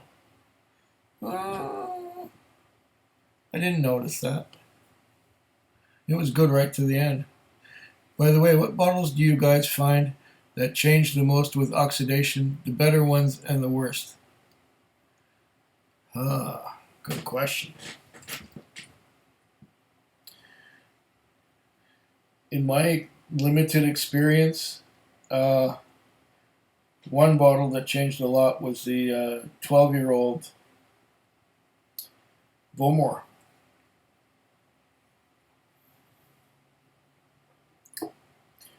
It lost. Oh, this is glorious. This one improves with oxidation. This Deanston 12 is just fabulous. Tremendous. Great. I'll let everyone else answer that question. I sent Ralphie a link of skeet surfing.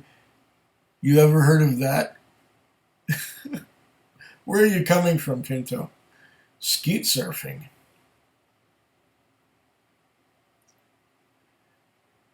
You can get 4 rows of single barrel for 40 and Eagle for 30. Yeah, when I got my motorhome and I retire, I'm going to motor on down to Florida and buy whiskey. You got that right. Like to try Angel's Envy, heard it's good. I'd like to try a lot of things too.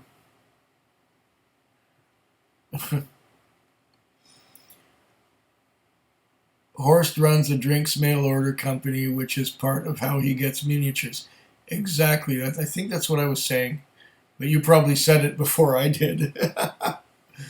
Pinto, minis are fantastic, even if you don't collect. Just a great way to try something without paying a lot. That's for sure. It'd be nice if we could get them here. We don't get many. You know, they'll have a... Don't get many. Oh, that's how he does it. Yes, that's how he does it. Now you know. Now the secret is out. He even says so. He makes no bones about it. He says the distributor has been kind enough to give me this little sample and this miniature, so I don't have to open the whole bottle. No. Why open the whole bottle when you have a little miniature like this? Yeah. Now I got a swoosh whiskey around in my mouth. Okay. That is how he has the full bottles at the same time and sells them. Yes, exactly. Uh, Pylon is so esoteric for some reason. I'll have to check that out when we're off stream here.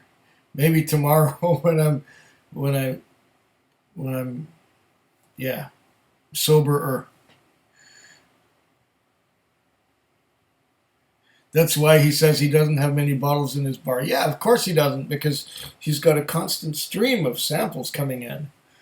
Jiffy Tube or JJ Mike. Why do I keep saying your handle wrong? It just okay. JJ My Tube 1 had a Highland Park 12 that lost all peat whatsoever after half the bottle. Interesting. How much time? Was it maybe the hot climate that did that? Last Highland Park 12 I had was just fine, but depends how much light you got in the room too. Like here it's pretty dark and it doesn't get too hot. So tasted really sweet. Johnny Walker Black loses peat fast too. Well, that's good to know. Jameson Crested changed the most. The better, and Maker's Mark changed the most for the worst. Really? I didn't notice Maker's Mark to change at all.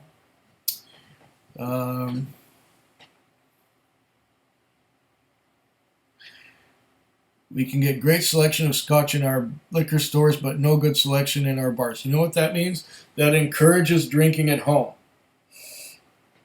That's what I do. I don't go to bars often at all. Maybe once or twice a year. Drink at home. Can't go wrong.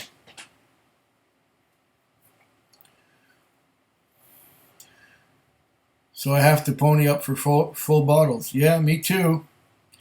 And I got to pony up a lot more than you do, because from what you've mentioned on here, bottles are cheap down your way. Bourbon. I have to try that low to high bourbon. I rarely get into it. Well, yeah, that's my only way of enjoying bourbon. I can't go for a high ABV bourbon. 6 months, the Highland Park 12. Oh, okay. I rarely get it. Yeah, bourbon. Yeah, I gotta start low ABV. Otherwise, no. Otherwise, it's too much. And it took me quite a while to understand that. So bottles of Jack Daniel's Old Number 7 are good for something. Or maybe some Dickel Tennessee whiskey. Or maybe some Jim Beam White Label. Or maybe Evan Williams entry level. Or what's the other one?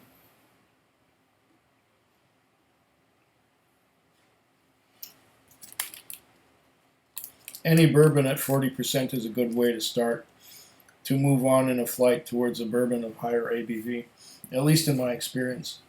If I start with like a Wild Turkey 101 and have nothing before that, I'll just go, ugh. You don't get the nuances, you don't get the subtlety from that. Nuance and subtlety only comes along later when you've wet your whistle.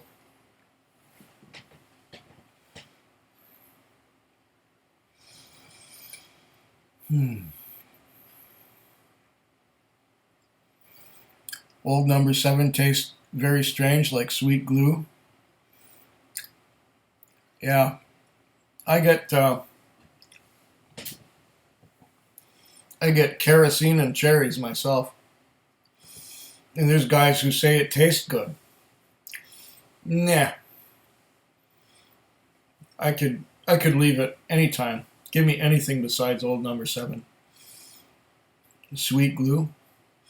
I can see that. I get cherries and kerosene.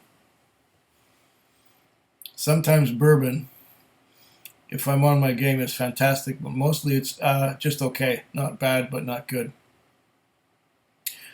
Not my thing. No, not old number 7. No. Uh, Bourbon, yeah, it can be fantastic. Like yesterday, I had a flight. Was it yesterday or was it this morning? Yesterday, I had a flight. I started with Devil's Cut, moved on to Elijah Craig 12.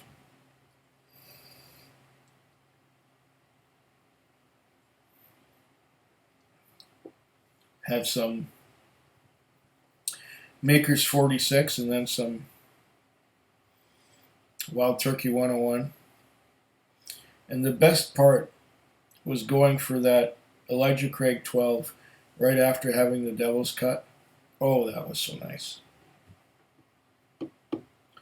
But had I just gone for the Elijah Craig 12 without the Devil's Cut first, it wouldn't have been the same. But that's such a beautiful, wonderful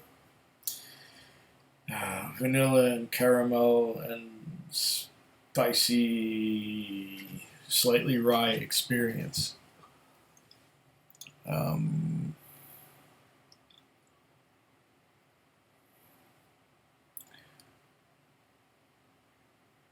Jack Daniel's Single Barrel Rye. Haven't tried that one yet. I will get around to it eventually. But, there are so many whiskeys and so little money, especially in Canada.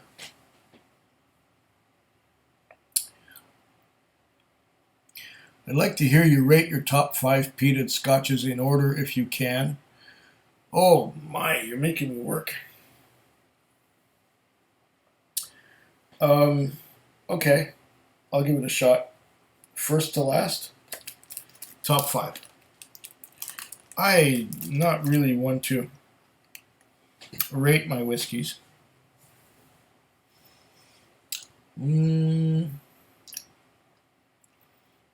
Everybody must know by now that I love, absolutely love, Lefroy Triple Wood. Number 1, Lefroy Triple Wood. Number 2, Port Charlotte 11. Number 3,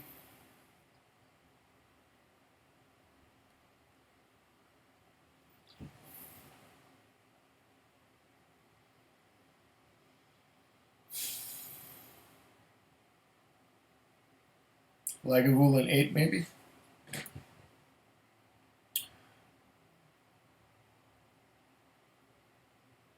Number 4, Lefroy Glore. Number 5,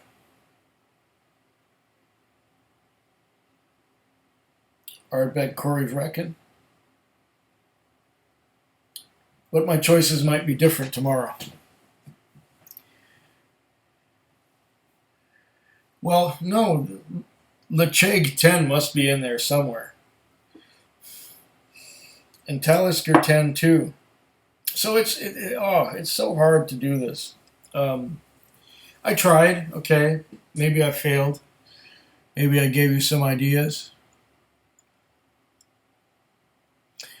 Nothing goes better with whiskey than nicotine gum.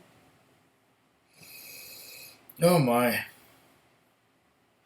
Nicotine gum would get nicotine back in my system and make me want to smoke again.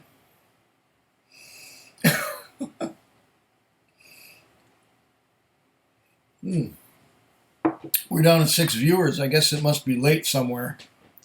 It's only 11:08 p.m. here, and we've been on for 3 hours and 50 minutes. 7 people watching. That was 6 just a moment ago, so we're gaining again.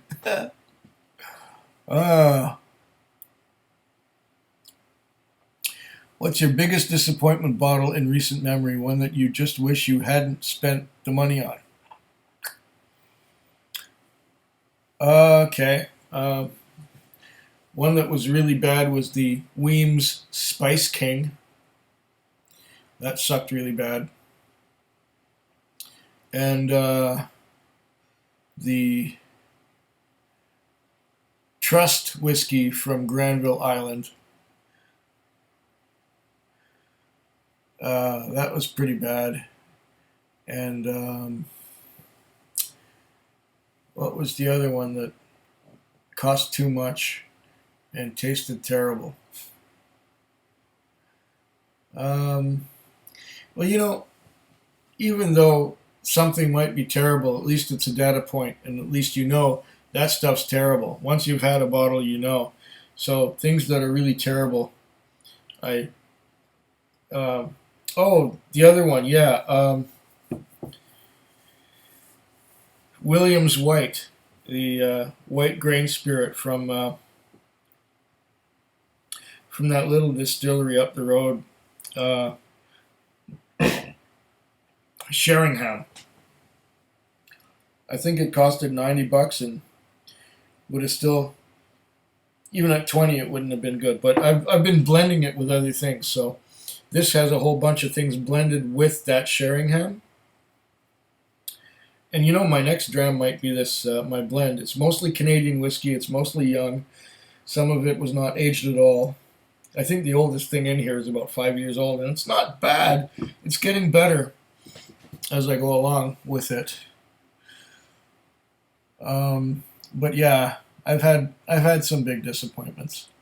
Ginger ale and pinch. See, I can't get pinch. I've never seen it here. That's another one. See, like I said, I'm at the end of the galaxy. I'm at Terminus, where all you guys are in Trantor, where everything's happening.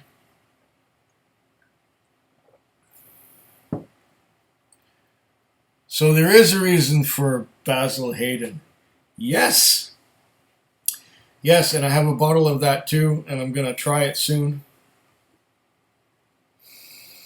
I had a bottle of Basil Hayden about 4 years ago, and I'm going to try it now. I'm going to make a video this time, and you'll see. Oh, Bernie, you're back, sitting at the airport. Way to go, fella. This is wonderful. I thought you were gone for good. So I'm back. So it must be what time? It must be 7 in the morning or so where you are. That is cool.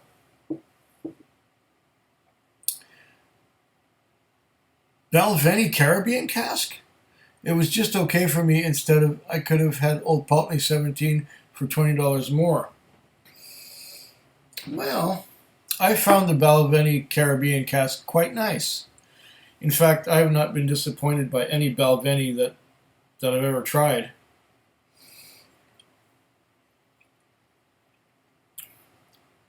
I do have the 17 Old Pulteney.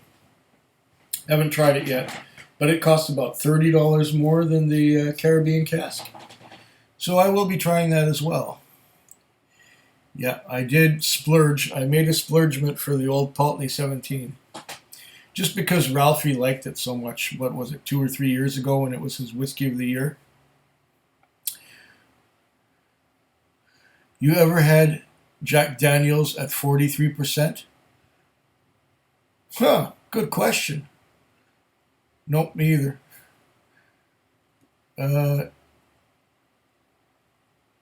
100. Oh, okay. 8 o'clock. I think that's what it is. So you're 9 hours ahead of us, because it's... Okay. It's 2 a.m. in Florida, yeah.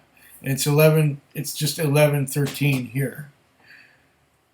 I really like Balvenie 14. Yes, I do too. It's good. That was my only Balvenie to date. May I suggest a Balvenie double wood and Balvenie single, what is it, single wood? Single, the Balvenie that's aged in, it's a 12-year-old Balvenie aged in bourbon barrels. Lovely. It's like the Altmore. Very, very similar to the Altmore in flavor profile. Wonderful stuff. 9 viewers. Wow. You guys surprise me all the time. You go to 5, 7, or 6, down to 6, and now we've got 9. This is wonderful. And there's some comments. There's some short ones. Well, no, that's it. I'm up to date with you guys already. It says for me to say something. Okay. Oddly, I have a couple of bottles from 2006 of Pinch at 43%. Now it's all 40. Huh. No, I've never seen Pinch here. That's the one with the wires around the bottle, or is that called? I'm trying to remember what it was called. Is that the one? Or Dimple? Dimple. That's another one that I've never seen here. I have seen the bottle. I've seen it around. I've seen Ralphie review it at one time. Yes and yes.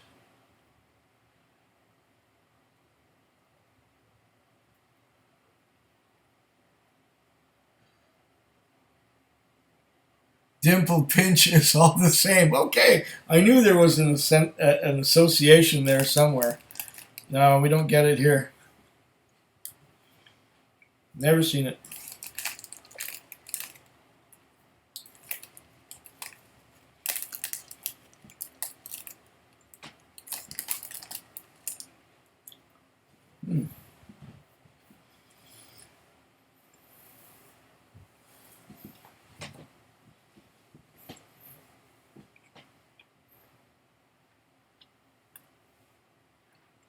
Very floral. Ah.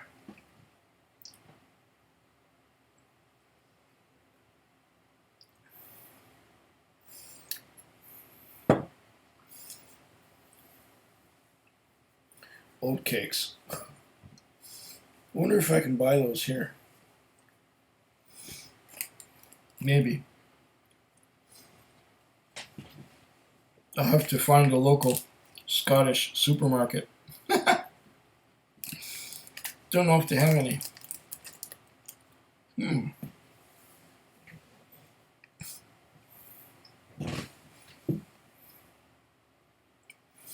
You know you got a good buzz when you can't stop snacking.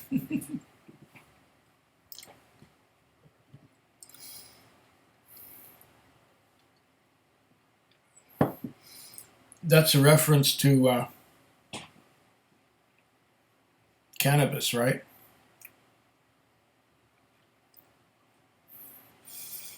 Pogue Castle 14 at the airport in Dublin. Good going, Bernie. Hope you can find it. Because I only found one Napogue here. And love olives with my blends. Let me check what's the Napogue I got. I don't think there's an age statement on it. Is it a small batch? Here we are. Oh, it's a 12.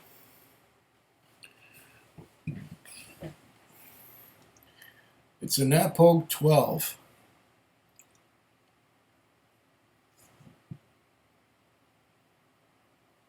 Yeah. Napogue 12. Well, if you can find a 14, by all means do it. Oh, it's that time where I gotta go and relieve myself again.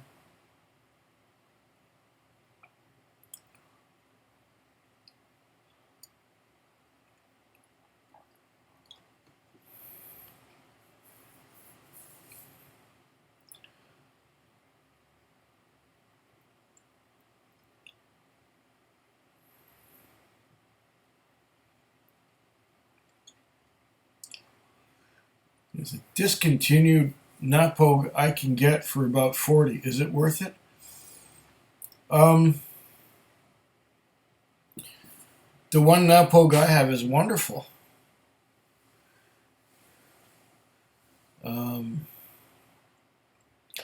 And here it says, Pinto says, I used Copenhagen Long Cut. Now, is Copenhagen Long Cut an olive, a tobacco, or what? I don't know.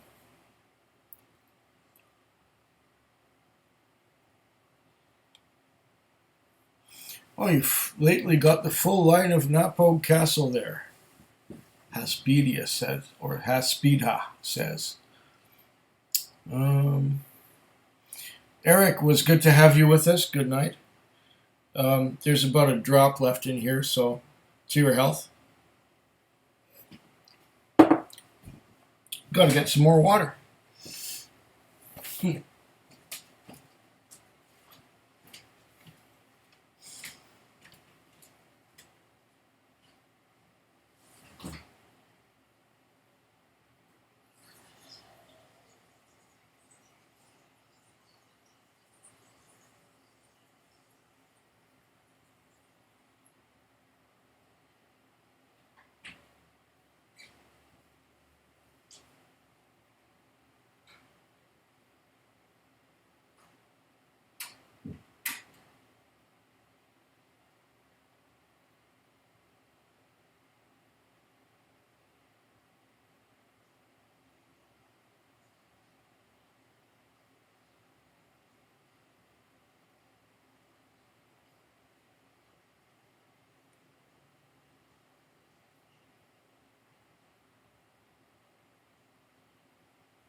Oh.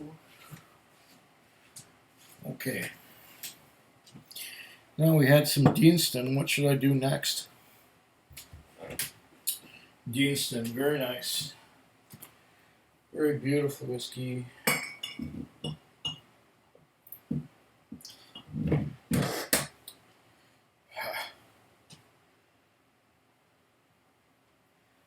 is that?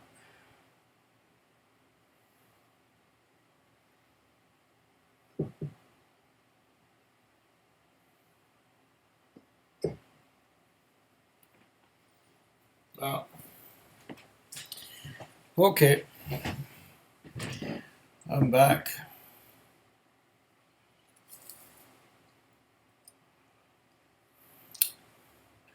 Now, where are we with comments here?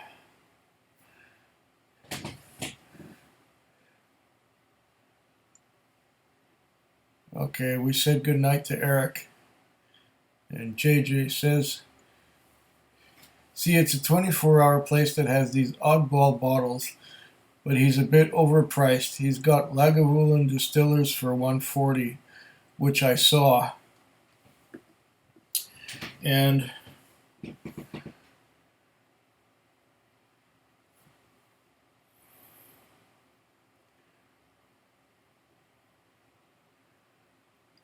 a 24-hour place that sells whiskey 24 hours. You know what's funny is that here they stop selling at 11 o'clock at night. You can't get whiskey after 11 o'clock at night, and I think you can. The first places open up in the morning at 9 or 10, and there's some places that are closed even on Sundays, or maybe they're all open on Sundays now, but just for a limited number of hours.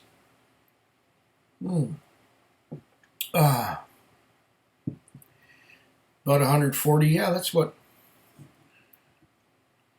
Oh, Lagavulin Distillers. Wait, I think I paid more than that. But if they're Canadian dollars, so they're smaller, they're about 75 cents. I think I paid about 160. I don't know. I have to check. I got a stack of bills here of how much I paid on for whiskey, and when I do a review or when I make a video about a whiskey, I'll say how much I paid for it. I got some Glengarry 12 right here. This one here, it's you know what I like about it? It's got a lot of flavor, and it's not expensive. It's like $54 plus tax. This is your bargain Highland Scotch, at least in British Columbia. It's 48% alcohol by volume, and it's $54 and plus tax. And it's great. It's your bargain. You want good Scotch for the money? This probably costs like $25 in the States. I'm only guessing. I don't know. Best bar these days, small flat in Victoria. Yeah. That's right. That's right, Bernie. You got it down.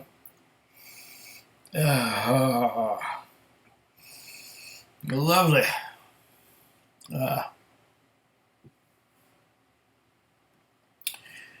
Is Kleinlich 14 as good as Ralphie says? I'm curious. Let's see. Yeah. I got some right here. Is this the one? Yeah, I like it.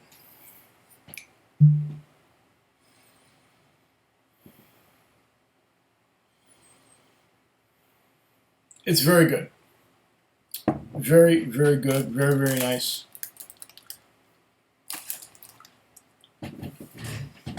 I recommend it.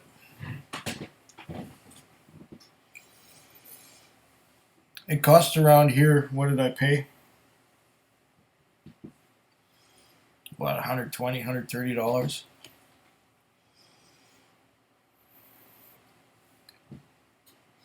It's very, very good. I like Kleinlich. It's one of my favorite distilleries. I had a Kleinlich Distillers Edition, what, a year ago maybe? They couldn't sell it. They couldn't give it away. As soon as I saw that on the shelf, boom, you're mine.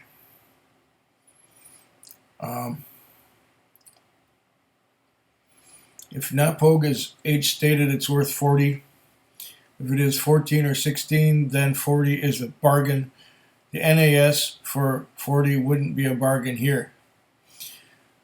Any Napog would be a bargain here for 60. It's in an industrial district, all warehouses. Or are we talking about that crazy little store that they got 24 hours and weird stuff? Boarding soon, so buy again. Okay. Have a good flight, Bernie. We'll see you in the videos from Ireland.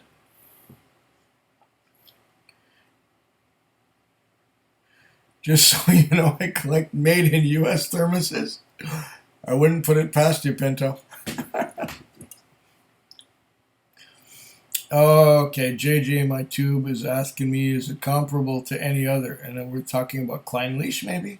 Again? Or still? Oh.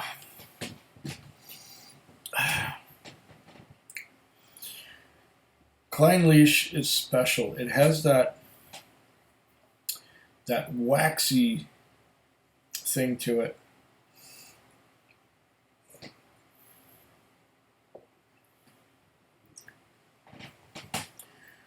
What does it compare to in terms of other Highland whiskies? It's one of my favorite distilleries. You're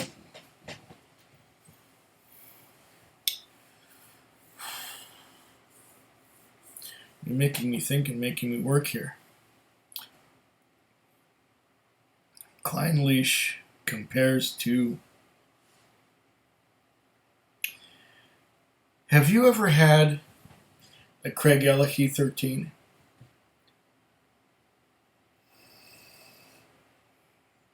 Okay, we know Craig Ellachie is an old-fashioned 13-year-old Speyside, but it is unlike other Speysides.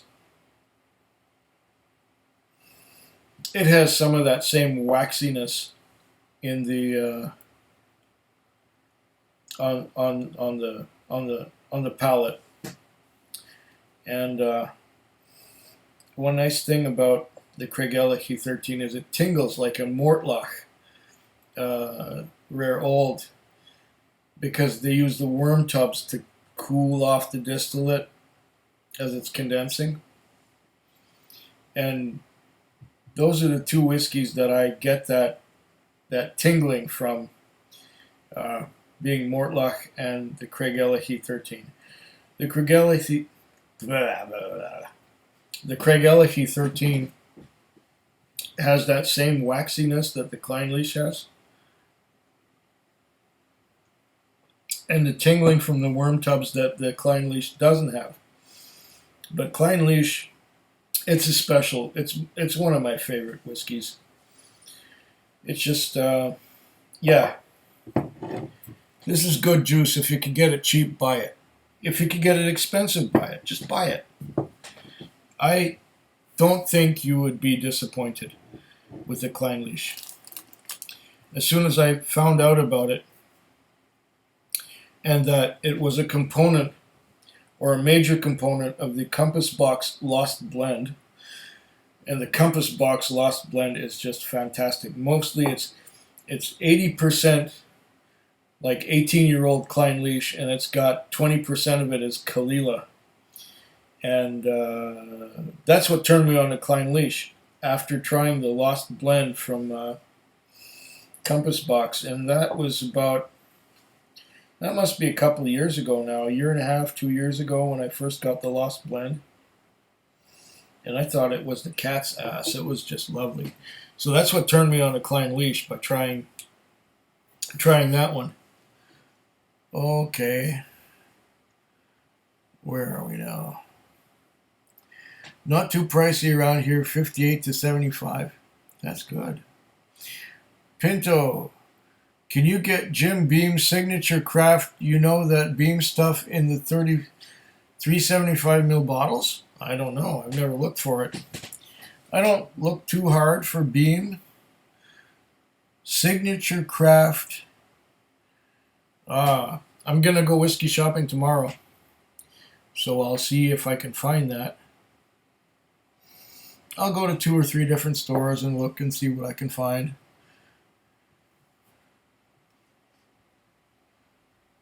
I've heard from a couple of people that it tastes odd. Are we talking about the Clynelish again? It must be that waxiness. Well, everyone's different, you know.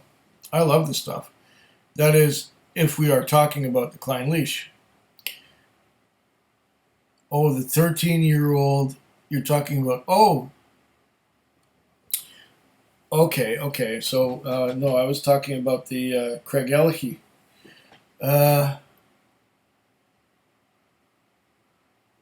Drink BC. Okay, I find the Craig Ellachie 13 very grassy. Really enjoy it. Yeah, it's nice. It's in the 60s there. Okay. Glasser likes Clynelish. If you like Compass Box, you like Clynelish. Yes, exactly. Clynelish is, yeah. Compass Box Glasser makes some very great whiskeys. I think there's only one that I did not enjoy that much, and that was the Asila, or the Asila. It's a blend.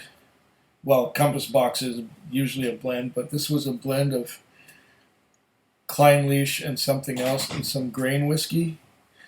And it didn't quite sit so well with me.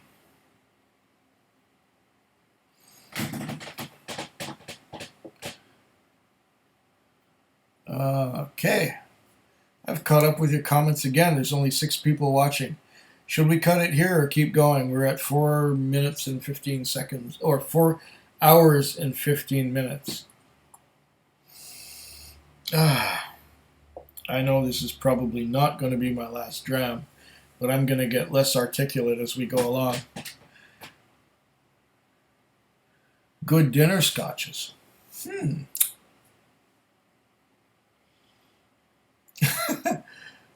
I'm watching Dracula AD 1972 with a fetching Stephanie Beacham in the tight white gown. Dracula AD 1972. Okay, I'm going to look for that one too. Give me a second.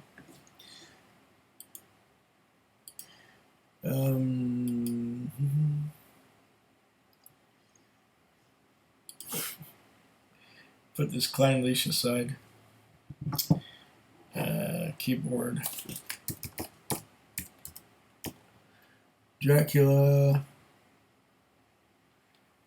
1972 AD. Okay. Dracula AD 1972. Full movie. Watch later. And there's another full movie. Watch later. And a bunch of trailers. Okay.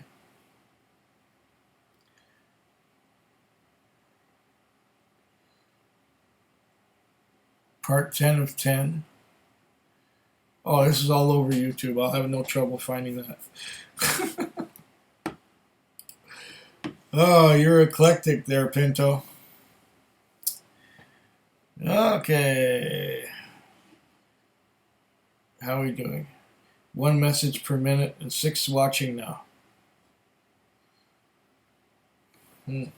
I guess I could last until the end of this dram. Glengarry. Bargain of the century in BC.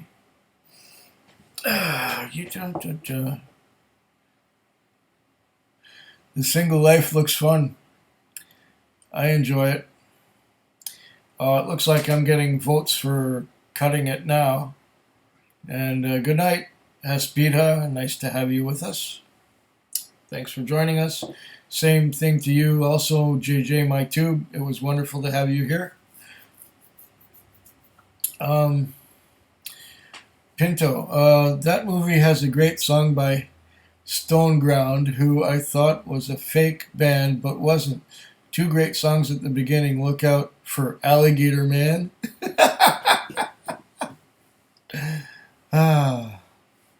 Yeah, this was a pleasure so far. I don't know if I'm going to go that long. I'm still having a good time. The single life, yeah, well, is what it is. You make the best of your life, whatever it is. You don't have to think about anyone or answer to anyone, and you don't have to you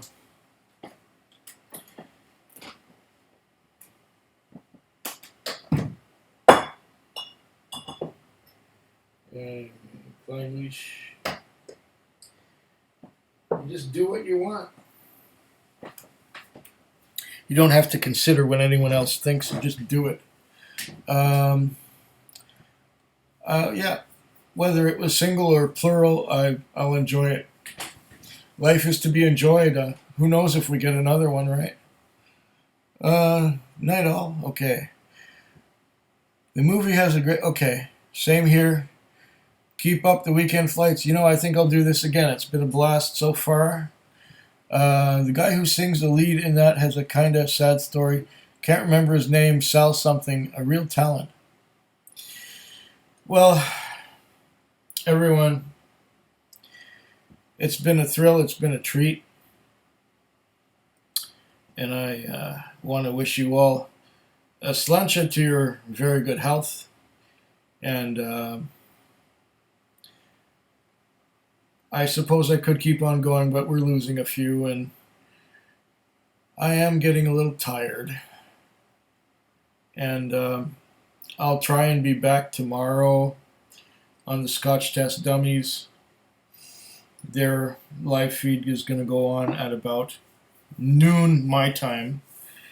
And now that's only 12 hours and 22 minutes away.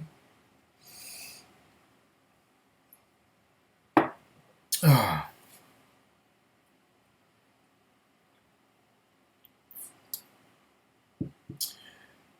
And I don't know if I'll do an after party.